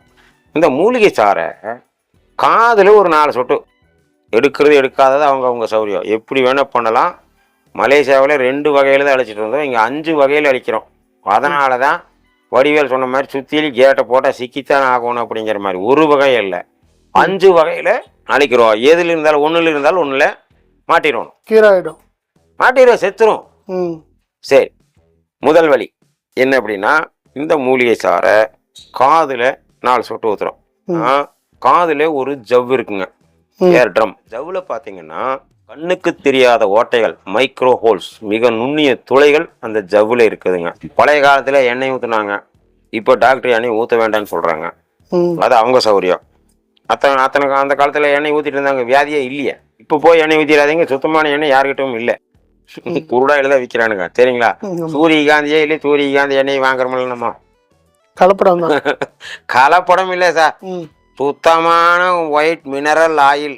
கடலெண்ணெய் சென்ட்டை சேதுனா கடலெண்ணெய், தேங்காய் எண்ணெய் சென்ட்டை சேதுனா தேங்காய் எண்ணெய், நல்லெண்ணெய் சென்ட்டை சேதுனா நல்லெண்ணெய். கலப்படமே இல்லை. ரோஸ் மில்க், பாதாம் மில்க் அங்கே மேலேங்க 2 சொட்டு ரோஸ் மில்க் ஊற்றுனா ரோஸ் மில்க்கு, 2 சொட்டு பாதாம் எசன்ஸ் ஊற்றுனா பாதாம் மில்க்கு. புரியுதுங்களா? இந்த ஜூஸை, இது ஒரு ஹெர்பல் ஜூஸை காதில் ஊற்றணும். காதில் ஊற்றும் போது அதில் ஒரு ஜவ் இருக்குது. அந்த ஜவ்வில் கண்ணுக்கு தெரியாத மைக்ரோ ஹோல்ஸ், மிக நுண்ணிய துளைகள் அந்த ஜவ்வில் இருக்குது. நம்ம ஊத்துறோமா இந்த மூலிகை சாறு, 1 சொட்டோ 2 சொட்டோ தான் உள்ள போகுதுங்க, பூராமே உள்ள போகாது. பார்த்தா எல்லாம் வந்துடும். பொதுவா 1 சொட்டு ரத்தத்துல மெட்ராஸினுடைய ஜனத்தொகையே இருக்குதுங்கிறாங்க. அத்தனை கிருமிகள் இல்லை, நுண்ணுயிர்கள், எப்படி வேணும் எடுத்துக்கலாம். சரிங்களா? 1 சொட்டு ரத்தத்துல சொல்றாங்கல்ல, 1 சொட்டு செமன்ல மில்லியன் இருக்கிறாங்க, மில்லியன் அணுக்கள் அப்படின்னு சொல்றாங்க இல்லைங்க. அது மாதிரி இந்த மருந்து காதுல ஊத்துறோம். காதுல ஊத்தும் போது காதை சுத்தி பாருங்க, நரம்புகள் இருக்கும், சென்சிட்டிவ் வெயின்ஸ், மிக மிக முக்கியமான நரம்புகள் இந்த காதை சுத்திலே இருக்குதுங்க. அதுக்கு என்ன வேலை கொடுத்தாங்க அந்த காலத்துல? அதுக்குதான் காதில் எண்ணெய் ஊற்றினாங்க. இன்னைக்கு ஊற்ற வேண்டாங்கிறாங்க. சரிங்களா? நல்லா யோசனை பண்ணி பாருங்க. இந்த நரம்புகளுக்கு ஒவ்வொரு உறுப்புக்கும் ஆண்டவன் ஒவ்வொரு வேலை கொடுத்து வச்சிருக்கிறா அப்படி. சரிங்களா? கண்ணுக்கு பார்க்குற வேலை, காது கேட்குற வேலைங்கிற மாதிரி இந்த காதை சுற்றி இருக்கிற நரம்புக்கு என்ன வேலைன்னா சென்சிட்டிவ் வெயின்ஸ். நீங்கள் காதில் எண்ணத்தை ஊற்றுறீங்களோ டக்குன்னு எடுத்து பிளட்டில் கலக்கிறது, அதுதான் அதனுடைய வேலை. சென்சிட்டிவ் வெயின்ஸ் மிக மிக முக்கியமானது. அதனால தான் யாரையும் காதை சேர்த்து அரையாத அப்படின்னு சொல்லுவாங்க. வெட்டினா கூட 10 நிமிஷம் துள்ளிட்டு தான் சாவாங்க, ஆடா மாடா வெட்டினால். சரிங்களா? காதை சேர்த்து ஊங்கி அடித்தான் சத்தமே இல்லாமல் சேர்த்து போயிடுவான். அவன் மிக முக்கியமான இடம் தானே. சரி, இந்த நரம்புகளுக்கு என்ன வேலைன்னா, காதில் எண்ணத்தை ஊற்றுறோமோ டக்குன்னு எடுத்து அந்த நரம்புகள் எடுத்து பிளட்டில் கலக்கிற வேலை. சரிங்களா? இப்போ இந்த ஜூஸை காதில் கொடுத்தால் 1 சொட்டோ 2 சொட்டோ இறங்குனதுமே இந்த நரம்பு என்ன பண்ணுது, டக்குன்னு எடுத்து பிளட்டில் கலக்கிடுது. பிளட்டில் கலக்கணுமே நம்ம முதல் சொன்ன டாபிக் வந்துடுங்க. பிளட்டில் கலக்கணுமே உடனே நம்ம உடம்புல இருக்கக்கூடிய போர் வீரர்கள், சோல்ஜர்ஸ், படை வீரர்கள், பாதுகாப்பு வீரர்கள் என்ன பண்ணுறது? ரத்தத்துக்குள்ளே தான் வந்துருச்சு, பாதுகாப்பு வீரர்கள் தானே வந்து பார்க்கணும். எல்லாம் இங்கே ஒடியா வருது. சரியா? எல்லாம் ஒடியா வரும்போது இந்த வெள்ளையணுக்கள், போர் வீரர்கள் தானே, பாதுகாப்பு வீரர்கள் எல்லாம் ரத்தத்தில் வருது, என்னடா வருது பார்க்குறதுக்கு வருது. எல்லாம் வரும்போது இந்த 14 வியாதிகளுக்கும் கிருமி ஒன்று தான் சொன்னோம். பார்க்குறதுக்கு வெள்ளையணுக்கள் மாதிரி, குணமும் வெள்ளையணுக்கள் மாதிரி, ஆனால் வெள்ளையணுக்கள்னு சொன்னோம். அதுவும் ஒடியா வருது. எல்லாம் ஒடியா இங்கே பார்க்கும்போது ரத்தத்தில் ஒரு ஜூஸ் தாடா வந்திருக்குது, ஒரு கீரை ஜூஸ் தான் வந்திருக்குது அப்படின்னு எல்லாமே இதையே எடுத்துக்குது. அப்படி எடுத்தால் இந்த மூலிகை சாறு அந்த குறிப்பிட்ட கிருமிக்கு பாய்சன். புரியுதுங்களா? குறிப்பிட்ட கிருமிக்கு மட்டும். எது? அந்த டுபாக்கோர் வெள்ளையணுக்கள் நம்மள, அந்த குறிப்பிட்ட கிருமிக்கு இது பாய்சன் மாதிரி. சரிங்களா? எப்படி அதுக்கு மட்டும் பாய்சன் மாதிரி அப்படின்னா, கொசு விரட்டி வைக்கிறோம், கொசுவுக்கு தான் பாய்சன், ஈக்கு பாய்சன் கிடையாது. ஆமாம். பாரதி ராஜா படத்தில் சொல்லுவாங்க, பொட்டை புள்ள பிறந்தால் கள்ளிப்பால் கொடுக்குறாங்க அப்படின்னு. எது கருத்தமாக அவளை கள்ளிப்பால் கொடுத்தா குழந்தை சேர்த்து போகும். கள்ளிப்பால் விஷம்தான், கள்ளிப்பால் கொடுத்தா குழந்தை சேர்த்து போகும். ஆனால் கள்ளியை வெட்டி போடுங்க, வெள்ளாடு நல்லா சாப்பிடும், பால் நிறைய கறக்கு, நம்மளுக்கு நல்லது. கள்ளிப்பால் நம்மளுக்கு விஷம், ஆட்டுக்கு உணவு. இன்னும் விவசாயிகளுக்கு சொல்லணும் அப்படின்னா, முதல்ல கரும்பு நெல் வாழையில போட்டிருந்தோம். களை எடுப்போம், மம்படி வச்சுப்போம், தோண்டுவோம், உழவு ஓட்டுவோம், என்னமோ பண்ணுவோம். அப்போ மேன் பவர் ஜாஸ்தி. இப்போ மேன் இல்லை, ஆளே இல்லை. இப்போ என்ன பண்ணிட்டாங்க, களைக்கொல்லின்னு விட்டுக்கிறான். ஒரு ஸ்ப்ரே பண்ணிங்கன்னா பயிரெல்லாம் நல்லா இருக்கு, களையெல்லாம் கறி போகும். புரியுதுங்களா? அது மாதிரி இந்த ஜூஸு காதில் ஊற்றும்போது நம்மளுடைய ரத்தம் இந்த பக்கம் 20 நிமிஷம், இந்த பக்கம் 20 நிமிஷம் அப்படிங்கிறது ஒரு கணக்கு. இந்த பக்கம் ஊற்றும்போது இந்த சைடு இருக்கிறதெல்லாம் வந்து இதில் செத்து போயிடுது. இந்த சைடு ஊற்றும்போது இந்த தேவையில்லாத கிருமி இதில் வந்து செத்து போகுது. இது ஒரு வகை. இதைத்தான் மலேசியாவில் பண்ணிகிட்டு இருந்தோம். 4 பிளட் இதில் வந்து சேஞ்சு வந்தது ஒன்று. அதுக்கு அடுத்தது மீண்டும் ஆராய்ச்சி பண்ணோம். இந்த மூலிகை சாரை என்ன பண்ணுறோம், வாயில் ஊற்றி நாக்கு கடியை 10 நிமிஷம் வச்சுட்டு முழுங்க சொல்கிறோம். காரணம், நாக்கு கடியே 2 கிளான்ஸ் இருக்கு. இது என்ன பண்ணுது, டக்குன்னு எடுத்து பிளட்ல கலக்கிறது. உதாரணம் என்னன்னா, இப்போ பான் பராக் போடுறாங்க, புகையில போடுறாங்க, நாக்கு கடித்தான் வைக்கிறாங்க. போதை வருதா இல்லைங்களா, முழுங்குறதே இல்லை. சரிங்களா? அதே மாதிரி தான் இது ஹார்ட் பேஷண்ட்டுக்கு கூட ஏதாவது தகலாறுனா டக்குன்னு எடுத்து நாக்கு கடி மாத்திரை வைக்க சொல்கிறாங்க. உடனே ஸ்ப்ரெட் ஆயிரு. முழுங்கினா அது உள்ளே போய் ஜீரணமாகி 1.5 மணி நேரமாக அதுக்குள்ளே ஆல்ப் சேர்ந்துருவோம் அப்படி. சரிங்களா? அதனால தான் நாக்கு கடியை 10 நிமிஷம் வச்சு முழுங்க சொல்கிறோம். அதுலேயும் ஒருத்தர் விவகாரம் முடிச்சவங்க கேட்பா, அப்படி முழுங்குனா உள்ளே தானே போகுது, நாக்கடி வைக்காட்டியே நம்ம முழுங்குனா உள்ளே போகுதுன்னா ஒரு உப்பு எடுத்து வாயில் வைக்கிறோம், ஐயோ உப்பு கறிக்குதாங்கிறோம். உப்புனுடைய டேஸ்ட்டு தனியாக தெரியுது. அதே முழுங்குனா சாம்பாரில் போடும்போது என்ன ஆகுது, உப்புனுடைய டேஸ்ட்டே தெரியல, அது கூடத்தோட கோயந்தா போடுற மாதிரி. சரிங்களா? அதனால தான் நாக்கடியை வைக்க சொல்கிறோம். இது ஒரு மெத்தட். 2 ஆச்சுங்களா அழிக்கிறதுல. 3வது இதே மருந்தை எடுத்து என்ன பண்ணுறோம், தொப்புள்ள ஊற்றி தேய்க்க சொல்கிறோம். சரிங்களா? கிராமத்தில் இருக்கிறவங்கள கேட்டால் தெரியும், உடம்பு சூடு பிடிச்சிச்சுன்னா யூரின் சொட்டு சொட்டாக போகும்போது எரிச்சலாக இருக்கும். நீங்கள் இவ்வளோ மாத்திரை சாப்பிட்டாலும் சரியாகாது. 4 சொட்டு விளக்கெண்ணெய் எடுத்து தொப்புள்ள வச்சிங்கன்னா ஒரே நிமிஷத்தில் காணாமல் போயிடும். அந்த சூடு அப்படியே போயிடும். மோஷன் போகும்போது நல்ல சூடு வந்தாலும் இங்கே வச்சா சரியாக போகும். காரணம் என்னென்னா, 7200 நரம்புகளுக்கும் இங்கே கனெக்ஷன் இருக்குது. நம்ம உருவாகிறதே இந்த தொப்புள் கொடி மூலியமாக தான் உருவாகிறோம். அதனால தான் இந்த மருந்து இங்கே வச்சான். இது எல்லா பக்கம் ரீச் ஆகும்போது இன்னும் பாக்கி இருக்கிறதெல்லாம் செத்து போயிடும். 3ஆச்சுங்களா? 4 என்னன்னா, இப்போ கிராமத்தில் மூச்சு பிடிச்சிருச்சான்னு போனீங்கன்னா தெரியும். மூஸ்தப்புன்னு சொல்லுவாங்க. கிராமத்தில் ஒவ்வொரு ஊரில் ஒன்று சொல்லுவாங்க, மூஸ்தப்புன்னு சொல்லுவாங்க. மூச்சு பிடிச்சிருச்சுன்னா ஒருத்தர்கிட்ட போனோம்னா அவர் வாயில் எதையோ மின்னுட்டு 4 ஊதுவார் காதில், சரியா போகும். சரிங்களா? காரணம், காதுக்கு வந்து இழுக்கக்கூடிய பவர் அதிகம். நீங்கள் ஒரு இடமும் டிவியில் பார்க்கலாம், செப்டிக் டேங்க் கலவருக்கு இறங்கினா விஷவாய் தாக்கி செத்து போயிட்டாங்கிறாங்க. ஒரு ஆள் சாகிறது இல்லை, ஒரு நாளைக்கு 3 பேர் சாகுறாங்க, 2 பேர் சாகுறாங்க, 3 பேர் சாகுறாங்க. அதாவது செப்டிக் டேங்கில் விஷந்தான் இருக்கும், வேற என்ன இருக்கும். ஒரு ஆள் இறங்குறாரு, 3 கிலோ மாஸ்க் போட்டு இறங்கணுமே. அந்த விஷவாய் என்ன பண்ணுறது, டக்குன்னு காதலுக்கு வந்து மூளையாக பண்ணிடுது. என்னடா போன ஆள் செத்து போகிறேன்னு இன்னொரு ஆள் இறங்குறா, அப்படி அந்த ஆளும் செத்து போயிடுறான். 3வது ஆள் இறங்குறான், அதுக்குள்ளே கேஸும் வெளியே போயிடுது, தப்பிச்சுக்கிறா. அப்படி விஷவாய் தாக்குதுன்னு சொல்கிறாங்க. எப்படி விஷவாய் தாக்குதுன்னு யாருக்கு தெரியாது. புரியுதுங்களா? இப்போ மார்கழி, இன்னும் உதாரணம் சொன்னால், மார்கழி மாதம் வெளியில போகாதே சளி பிடிச்சிக்கோங்கிறோம். ஆனால் பால்கார வெடி சுற்றுறாரு, அவருக்கு சளி பிடிக்கிறது இல்லை. அதனால தான் நம்மளால் என்ன பண்ணிக்கிற, இந்துக்கள் இதில் அந்த காலத்துலேயே மப்ளர் ஒன்று கண்டுபிடிச்சிக்கிறாப்பு, காதை போச்சிக்கோ, சளி பிடிக்காது. புரியுதுங்களா? அதனால் இந்த மூலிகை சாரை நம்மளே வாயில் மென்று ஊதுனா, டெய்லி 50 பேருக்கு வர்றாங்க, 50 பேருக்கு ஊதுனா என்னுடைய வாய் என்ன ஆகும்? அதனால தான் நாங்கள் என்ன பண்ணிக்கிறோம், ஒரு கண்டெய்னரில் இந்த ஜூஸை ஊற்றி ஒரு டியூப்பை உள்ளே சொருகி மீன் தொட்டிக்கு வர்ற மோட்டரை அதில் மாட்டிடுறோம். மீன் தொட்டி இருக்கிற மோட்டர் என்ன பண்ணுறது, உள்ளே போய் அந்த ஜூஸுக்குள்ளே வந்து கலக்குது. கலக்கும்போது மூலிகை கலந்த காற்று மேலே வருது. அதை எடுத்து டாக்டர் மாதிரி காதில் மாட்டிக்கும். இப்போ மூலிகை கலந்த காற்று போச்சுங்களா? இப்போ இலங்கையிலே பார்த்தீங்கன்னா ஒவ்வொரு விடுதலை புள்ளியே தேடி தேடி சுட்டாங்க. கடைசியில் என்ன பண்ணிட்டாங்க, கொத்து கொத்தா சாகடிச்சாங்க. தெரியுங்களா? எப்படின்னு மக்களுக்கு தெரியாது. உண்ணாவிரதம் இருந்தாச்சும் முடிஞ்சு போச்சு, எல்லாம் வெளியில் வாங்கன்னதுமே மக்கள் எங்கெங்கே கூடுறாங்களோ அங்கங்கே ஒரு விஷம் கொண்டு போயிட்டாங்க. அது வெடிக்காது, விஷம் மட்டும் ரவுண்டாக நிற்கி நின்னவனெல்லாம் செத்து போயிடுவேன்.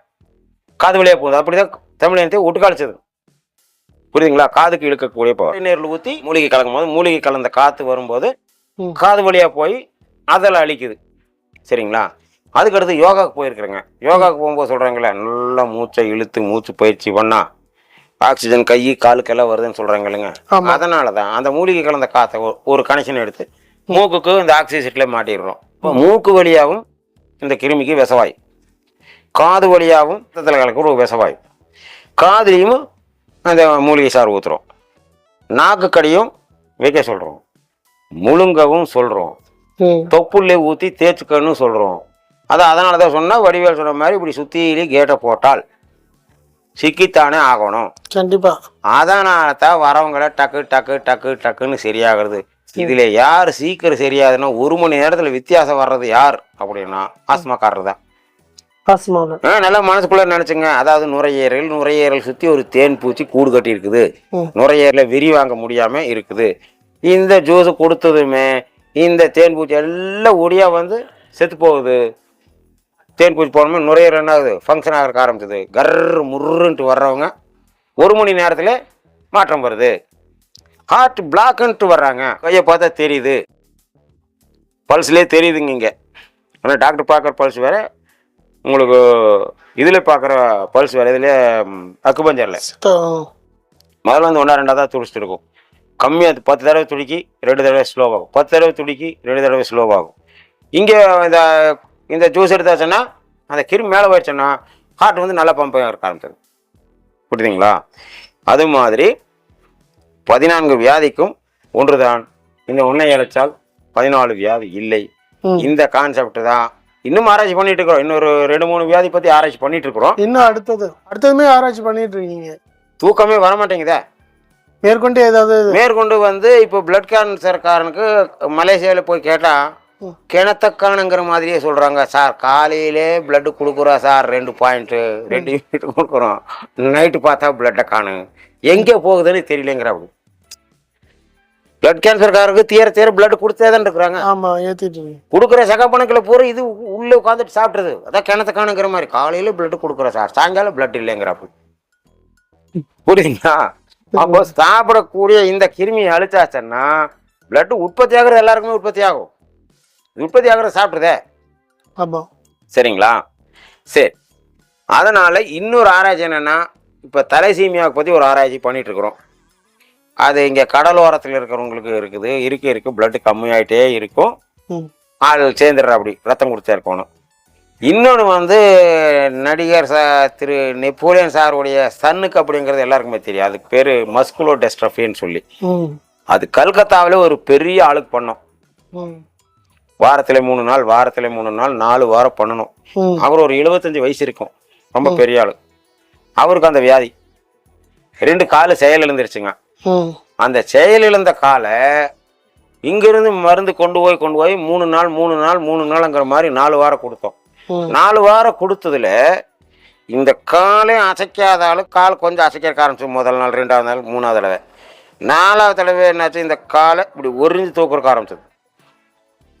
எனக்கு மருந்தே இல்லைங்க, யாரை வேணாலும் கேளுங்க. 1 இன்ச்சு மேலே தூக்குறக்க ஆரம்பிச்சது. அது கடைசியில் என்ற நாளே போக முடியல. அவரை இங்கே கொண்டு வர்றது கஷ்டம். ஏன்னா அவர் ஒரு மகான், அவர் ட்ரெஸ்ஸு போடாத சாமியார். சரிங்களா? கல்கத்தாவில் நடு சிட்டியில் 65 ஏக்கரா இருக்கு. அப்போ போகும்போதே தெரிஞ்சு இந்த மருந்து அங்கே போகும்போது இது பவர் கம்மியாகி போச்சுன்னு ஒன்று தெரிஞ்சதுங்க. 2வது இது பாலிதீன் கவரில் கொண்டு போகும்போது இந்த மருந்துடைய தன்மையும் கெட்டு போச்சு, இந்த ஜூஸினுடைய தன்மையும் கெட்டு போச்சு அப்படின்னு சொன்னோம்.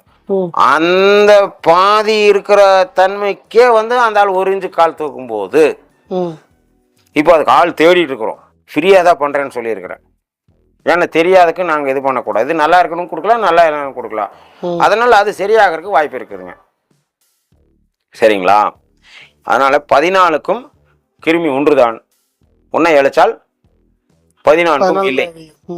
சரிங்களா? கிருமி ஒன்றுதான். ஜூஸ் வந்து நல்லா இருக்கிறவங்களும் சாப்பிடலாம், நல்லா இல்லாதவங்களும் எடுத்துக்கலாம். இது அவங்களுடைய சௌகரியம். ஒன்று.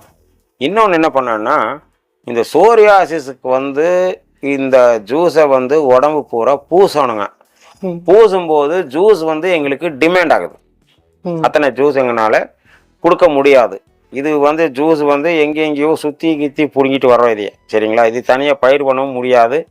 பயிர் பண்ணணும்னா ஏகப்பட்ட செலவு வரும். அந்த கிளைமேட் இங்கே கொண்டு வர்றது கஷ்டம். மலையில் இருக்கிற கிளைமேட்டு டீ செடி கொண்டு வந்து நம்ம ஊரில் வருமானா வராது. டீ செடி மலையில் தான் வரும், நம்ம ஏரியாவுக்கு வராது. அது மாதிரி இதை ஹெர்பல் வந்து எங்கெங்கேயோ இருந்து கொண்டு வரோம். இது ஒரு கணக்குன்னு வச்சுக்கோங்களேன்.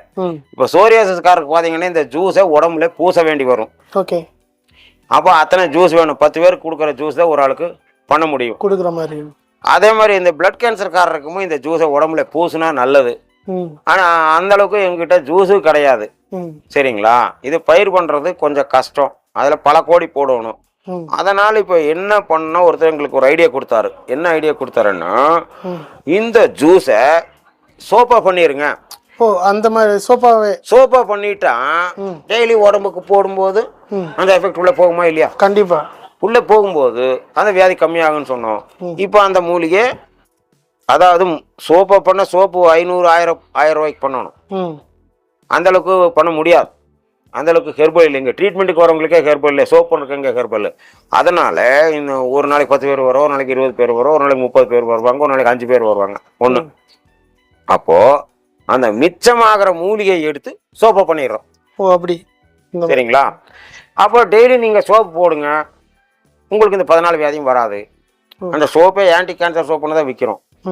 ஒன்று. உப்பு போட்டால் சரியாகுமா அப்படிங்கிறது சில பேர் அதை நம்ப மாட்டாங்க. அதுக்கு ஒரு உதாரணம், மூட்டு வலி வருது, ஜெல்லு போடுங்கிறோம். ஜெல்லு போட்டால் கொஞ்சம் நல்லா இருக்கா இல்லையா?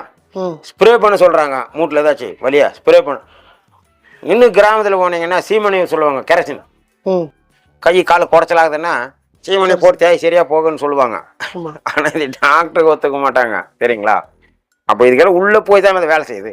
ஜெல்லு போட்டாலும் ஸ்ப்ரே பண்ணாலும் உள்ளே போய் தானே வேலை செய்யுது.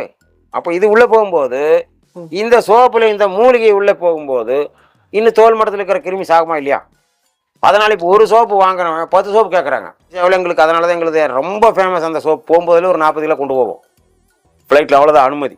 சுத்தமான தேங்காய் எண்ணெயில் இதையை போட்டு கொடுக்கு. இப்போ நிறைய பேர் வாங்கிட்டு பரவாயில்ல சார், இப்போ நல்லா இருக்குது சார், எங்களுக்கு நேரம் நல்லா இருக்குது, பேரை மாத்திரை ஊரை மாத்திரை சாமிக்கிட்ட இருந்து கிடைக்கிறது கூட நம்மளுக்கு கிடைக்காது. சோப்பு பற்றி ஆராய்ச்சி பண்ணும்போது அது சொல்லிகிட்டே இருக்கலாம். சரி, இந்த மூலிகை சோப்பை 150 ரூபாய்க்கு கொடுக்குறோம். தனியாக பண்ணால் அது 500 ஆகும். தனியாக பண்ணுறதுக்கு எங்களுக்கு ஹெர்பல் இல்லை. ஏன்னா இங்கே ட்ரீட்மெண்ட்டுக்கு வரவங்களுக்கே முடியாது. ட்ரீட்மெண்ட் கொடுக்குற அந்த ஒரு சொட்டையும் கூட நாங்கள் மிச்சம் பண்ணாமல் அதை சோப்பா பண்ணிடுறோம். சோப்பா பண்ணி 150 ரூபாய்க்கு கொடுக்குறோம். ஒரு தடவை வாங்கினா 4 தடவை வாங்குற காரணம் இது தலையிலிருந்து கால் வரி போல. ஏன்னா சுத்தமான தேங்காய் எண்ணெயில் பண்ணுறதுங்க இது. சரிங்களா? சீக்கிரமும் தேஞ்சு போகும். கெமிக்கல் எந்த அளவுக்கு ஏற்றுறோமோ அந்த அளவுக்கு அது கரையாது. அதனால் இது சோப் பண்ணுறோம். அதனால் வியாதி பற்றி சொல்லியிருப்பேன், இதையும் சொல்லியிருப்போம். இதை ஒவ்வொரு சேனல்காரர் தான் சொல்லுவாங்க, எங்கள் சேனல் பாருங்கள், சப்ஸ்கிரைப் பண்ணிக்கங்க, பெல் ஐக்கான் அழுத்துங்க, சொந்தக்காரருக்கு சொல்லுங்கன்னு. நாங்கள் என்ன சொல்கிறோம், இது உங்களுக்கு திருப்திங்கிறது தெரியும். நிறைய கமெண்ட்ஸ் வருதுங்க. எப்படி இத்தனை ஆங்கிள் ஆராய்ச்சி பண்ணீங்க, நிறைய டாக்டர்களும் ட்ரீட்மெண்ட் எடுத்துக்கிறாங்க. இது இந்த மூலிகை சாரை எடுத்துக்கிறாங்க. சில பேர் இதையே ஆஃப் பண்ணுறதுக்கு என்னென்ன வேலையோ அதை பண்ணிட்டு இருக்கிறாங்க ஒரு குரூப்பு.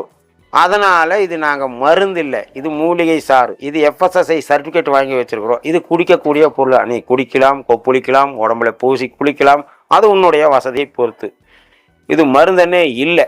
சரிங்களா? வேறு வர்றாங்க, காரில் ஆளை கூப்பிட்டு வர்றா, டிரைவர் கூப்பிட்டு வர்றாங்க, கேபில் வர்றாங்க. வர டிரைவர் கேட்குறாங்க, சார் எனக்கு ஏதோ கொஞ்சம் கவனிங்க சார். பேஷண்ட்கிட்ட பிடிங்கி தான் நாங்கள் கொடுக்கணும். நாங்கள் பேசுகிறதே தெரிஞ்சுப்பீங்க, நான் போல்ட்டாக தான் பேசுவேன். அது என்ன பிடிக்காம என்ன பண்ணிடுறா, போயிட்டு இந்த வைத்தியம் சரியில்லை, அது சரியில்லை, ஏதாச்சும் ஆதாரத்தோடு போடுறாங்கன்னா எவனும் ஆதாரத்தோடு போட மாட்டேங்குது. ஒன்று, பக்கத்து வீட்டுக்கார, சுற்றி வீட்டுக்கார, போறாமல் முடிச்சவன் 100 பேர் கமெண்ட் கொடுத்தா 2 பேர் தான் மோசமாக கொடுப்பாங்க. அந்த மோசமான யாருன்னா இது மாதிரி கமிஷன் பேர் வழிகள் பொழப்பில்லாமல் டைப் எடுத்து உட்காந்துருக்குறான். சரிங்களா? இது ஒரு வகை. சரிங்களா? சரி, இப்போ 14 வியாதி உங்களுக்கு திருப்பி தரணும். இது சேவ் பண்ணிங்க, சொந்தக்காரருக்கு அனுப்புங்க, சொந்தக்காரருக்கு கேட்கட்டும், அவங்களும் இந்த நம்பர் சேவ் பண்ணிங்க. காரணம் என்னென்னா, அடுத்து இதே வீடியோவில் வருவேன். ஏன்னா எல்லாத்தையும் சொன்னால் முடிஞ்சு போகும் 12 வருஷம் ஆராய்ச்சி. அடுத்த வீடியோவில் என்ன சொல்கிறது தெரியுங்களா? ஏன் இந்த 14 வியாதி வருது, இது வராமல் பாதுகாக்கிறது எப்படி? முதல்ல இந்த வியாதியெல்லாம் யாருக்கு வந்தது? பணக்காரர்களுக்கு வந்தது. இன்னைக்கு எல்லாருக்கும் வருது. சின்ன குழந்தையிலிருந்து குழந்தையெல்லாம் வருது. பிறக்கிற குழந்தைக்கு கேன்சருங்கிறா, பிறக்கிற குழந்தைக்கு சோரியாசுங்கிறா. அப்படி. சரிங்களா? இதையெல்லாம் சொன்னால் உங்களுக்கு டைம் பத்தாது. அதனால் இன்னொரு வீடியோவில் இது சப்ஸ்கிரைப் பண்ணால் தான் உங்களுக்கு தெரியும், இல்லைன்னா தெரியாது. அதை அழுதி சப்ஸ்கிரைப் பண்ணிட்டீங்கன்னா அடுத்த வீடியோ வெளியிடும் போதே உங்களுக்கு அது வந்துடும். இந்த 14 வியாதி ஏன் வருது, இதை வராமல் தடுக்கிறது எப்படி, அடுத்த தலைமுறைக்கு வராமல் பாதுகாக்கிறது எப்படி, ஏன் இந்த வியாதிகள் எல்லாம் வருது, அதை பற்றி தெரிஞ்சுக்கணுன்னா இதை சேவ் பண்ணி சப்ஸ்கிரைப் பண்ணிக்கங்க. இப்ப நேரடியா வர முடியாதவங்க எல்லாம் எப்படி சார் உங்களை நேரடியா வர முடியாதவங்களுக்கு மருந்து வந்து வாங்கிட்டு போக சொல்றோம். கொரியர்ல அனுப்ப முடியாது. ஆமா, ஏன்னா இது மூலிகை சாறு. ஆமா, ஐஸ் கட்டி எல்லாம் வச்சு அனுப்பி விடணும். அதனால அப்படி கொண்டு போறாங்க. 2 தடவை போயாச்சுன்னா 3 தடவை நடந்து வந்துடுறா. நீங்க ஒரு ஆள் வந்து தெரியுங்களா மானாமதுரையில இருந்து வாங்கிட்டு நான் நேராவே வந்துடுறேன். 2 தடவை வந்தா சரி, நடக்க முடியாது எந்திரிக்க முடியாது என்ன பண்ணுவீங்க? கண்டிப்பா ஒண்ணும் பண்ண முடியாது. அதனால வாங்கிட்டு போ, ரெடியான பிறகு வா. அதான் 4 டைம் தான் தொடர்ச்சியா 4 டைம் வந்தாலே பக்காவா கியூர் ஆயிடும் அப்படின்ட்டாங்க. பாருங்க, உங்களுடைய நண்பர்களுக்கு, உங்களுடைய ஃபேமிலி, உங்க ஃப்ரெண்ட்ஸ் எல்லாருக்குமே மறக்காம இந்த வீடியோவை ஷேர் பண்ணி கமெண்ட் பார்த்து வராதீங்க. அதவே 4 பேர் கமெண்ட் போடுவான், சுத்தி வீட்டுக்காரன் போடுவான், அவனுக்கு ஆகாதவன் போடுவான், கண்டிப்பா கமிஷன் மேகரும் போடுவான். ஏன்னா நம்ம ஓப்பனா தானே பேசுறோம். கண்டிப்பா நீங்க மக்களோட கூட்டத்தில் நான் வந்து காட்டியிருப்பேன். அவங்க வந்து சாப்பிட்றதுல இருந்து எல்லாமே இங்க வந்து உங்களுக்கு டிஸ்பிளே பண்ணியிருப்பேன். அதையும் பாருங்க, பார்த்துட்டு தெளிவுபட நேரில் வந்து தீர விசாரிச்சு முடிவு பண்ணுவாங்கல்ல. ஸோ அதே மாதிரி அழகா வந்து பஸ் ஸ்டாண்ட் வாக்கபிள் டிஸ்டன்ஸ்லேயே தான் இருக்கு. பழைய பஸ் ஸ்டாண்டுங்க. பஸ் ஸ்டாண்டு வந்தாச்சுன்னா பஸ் ஸ்டாண்டுக்கு என்ட்ரன்ஸ்ல முன்னாலே தலைவாசல 4 ரோடு கிராசிங் இருக்கு. Annur road, Coimbatore road, Tiruppur road. அந்த கிராசிங்ல வந்து ஈஸ்வரியம்மாள் கல்யாண மண்டபம், பத்ரப்ப கவுடர் கல்யாண மண்டபம் அப்படின்னு சொன்னீங்கன்னா நடந்து வர்ற தூரம் தான். 1 நிமிஷம் தான். ஆட்டோ வெள்ள தேவையில்லை. 1 நிமிஷம் நடந்து வந்தா அந்த வீதியிலே யாரை கேட்டாலும் கேன்சருக்கு மருந்து கொடுக்குறாங்களா? நான் கேன்சருக்கு ரொம்ப ஃபேமஸ் ஆயிட்டோம் ஏரியாவில். கேன்சருக்கு மருந்து கொடுக்குறாங்களாமான்னா எல்லாருமே சொல்லுவாங்க. 1 நிமிஷம் தான் நடந்து வந்தா. வசதியில் இருந்தால் லாட்ஜில் தங்கிக்கலாம், வசதி வேணும்னா லாட்ஜில் தங்கிக்கலாம், வசதி இல்லையா ஒரு பெட்ஷீட் எடுத்துக்கலாம். நீங்க லாட்ஜில் தங்கினாலும் ஃபுட்டு நாங்களே கொடுத்துருவோம். 3 வேளையும் கொடுத்துருவோம். உப்பு இல்லாத சாப்பாடு. உப்பு புளி சேர்த்தக்கூடாது. ஆமா, அதை வந்து நீங்க ஃப்ரீயாவே. உப்பு புளி சேர்த்துறதுக்கு வேற ஒரு ஐடியா பண்ணிட்டு இருக்கிறோம். உப்பு பதிலாக இந்து உப்பு போட்டு கொடுக்கலான்ட்டு அதுல ஒரு ரிசர்ச் தனியா அதே ஒரு ரிசர்ச் பண்ணிட்டு இருக்கிறோம். ப்ரெஷர் வருதா? கிட்னி கெட்டு போச்சுன்னு அர்த்தம். கிட்னி கெட்டாதான் ப்ரெஷர். நீங்க யாராச்சும் போய் கேட்டுங்க, ஒரு டயாலிசிஸ் பண்றவனு கேளுங்க, என்ன டயாலிசிஸ் பண்றியாமா? ப்ரெஷர்னுச்சுங்களா? சரியாம கவனிக்காம விட்டு கிட்னி கெட்டு போச்சோம்பாங்க. ப்ரெஷர் வந்துச்சானாலே ஸ்ட்ரோக்கும் வரலாம், கிட்னி ஃபெயிலியரும் வரலாம். மறதி அதிகமாகுதா? மெண்டல் ஆகிற மாதிரி கணக்கு இருக்கு. மெண்டல் டிசார்டர் ஆயிரும். வர்றதுக்கு வாய்ப்பு இருக்கு. கால் அமுத்துனா குழி ஆகுதா? கிட்னி கெட்டு போச்சுன்னு அர்த்தம். அதுக்குமே ஆமா, கிட்னிங்கிறது ஒரு மோட்ரு. தேவையில்லாத வேஸ்ட்டு வெளியே தள்ளணும். வெளியே தள்ள முடியாதான்னு தேவையில்லாத வேஸ்ட் கீழே வரும்போது காலில் அமுத்தின குழி ஆகுது. நம்ம கிராமத்தில் என்னமா காலில் நீர் இறங்கிடுச்சோம்பா, நீர் இறங்கிருக்கோமா, வகுத்துல போரா போட்டு வச்சிருக்கிறோம். ஆமா, அதனால ஸ்டெடி ஆகிறது நல்லது. கண்டிப்பா. ஓகேங்களா?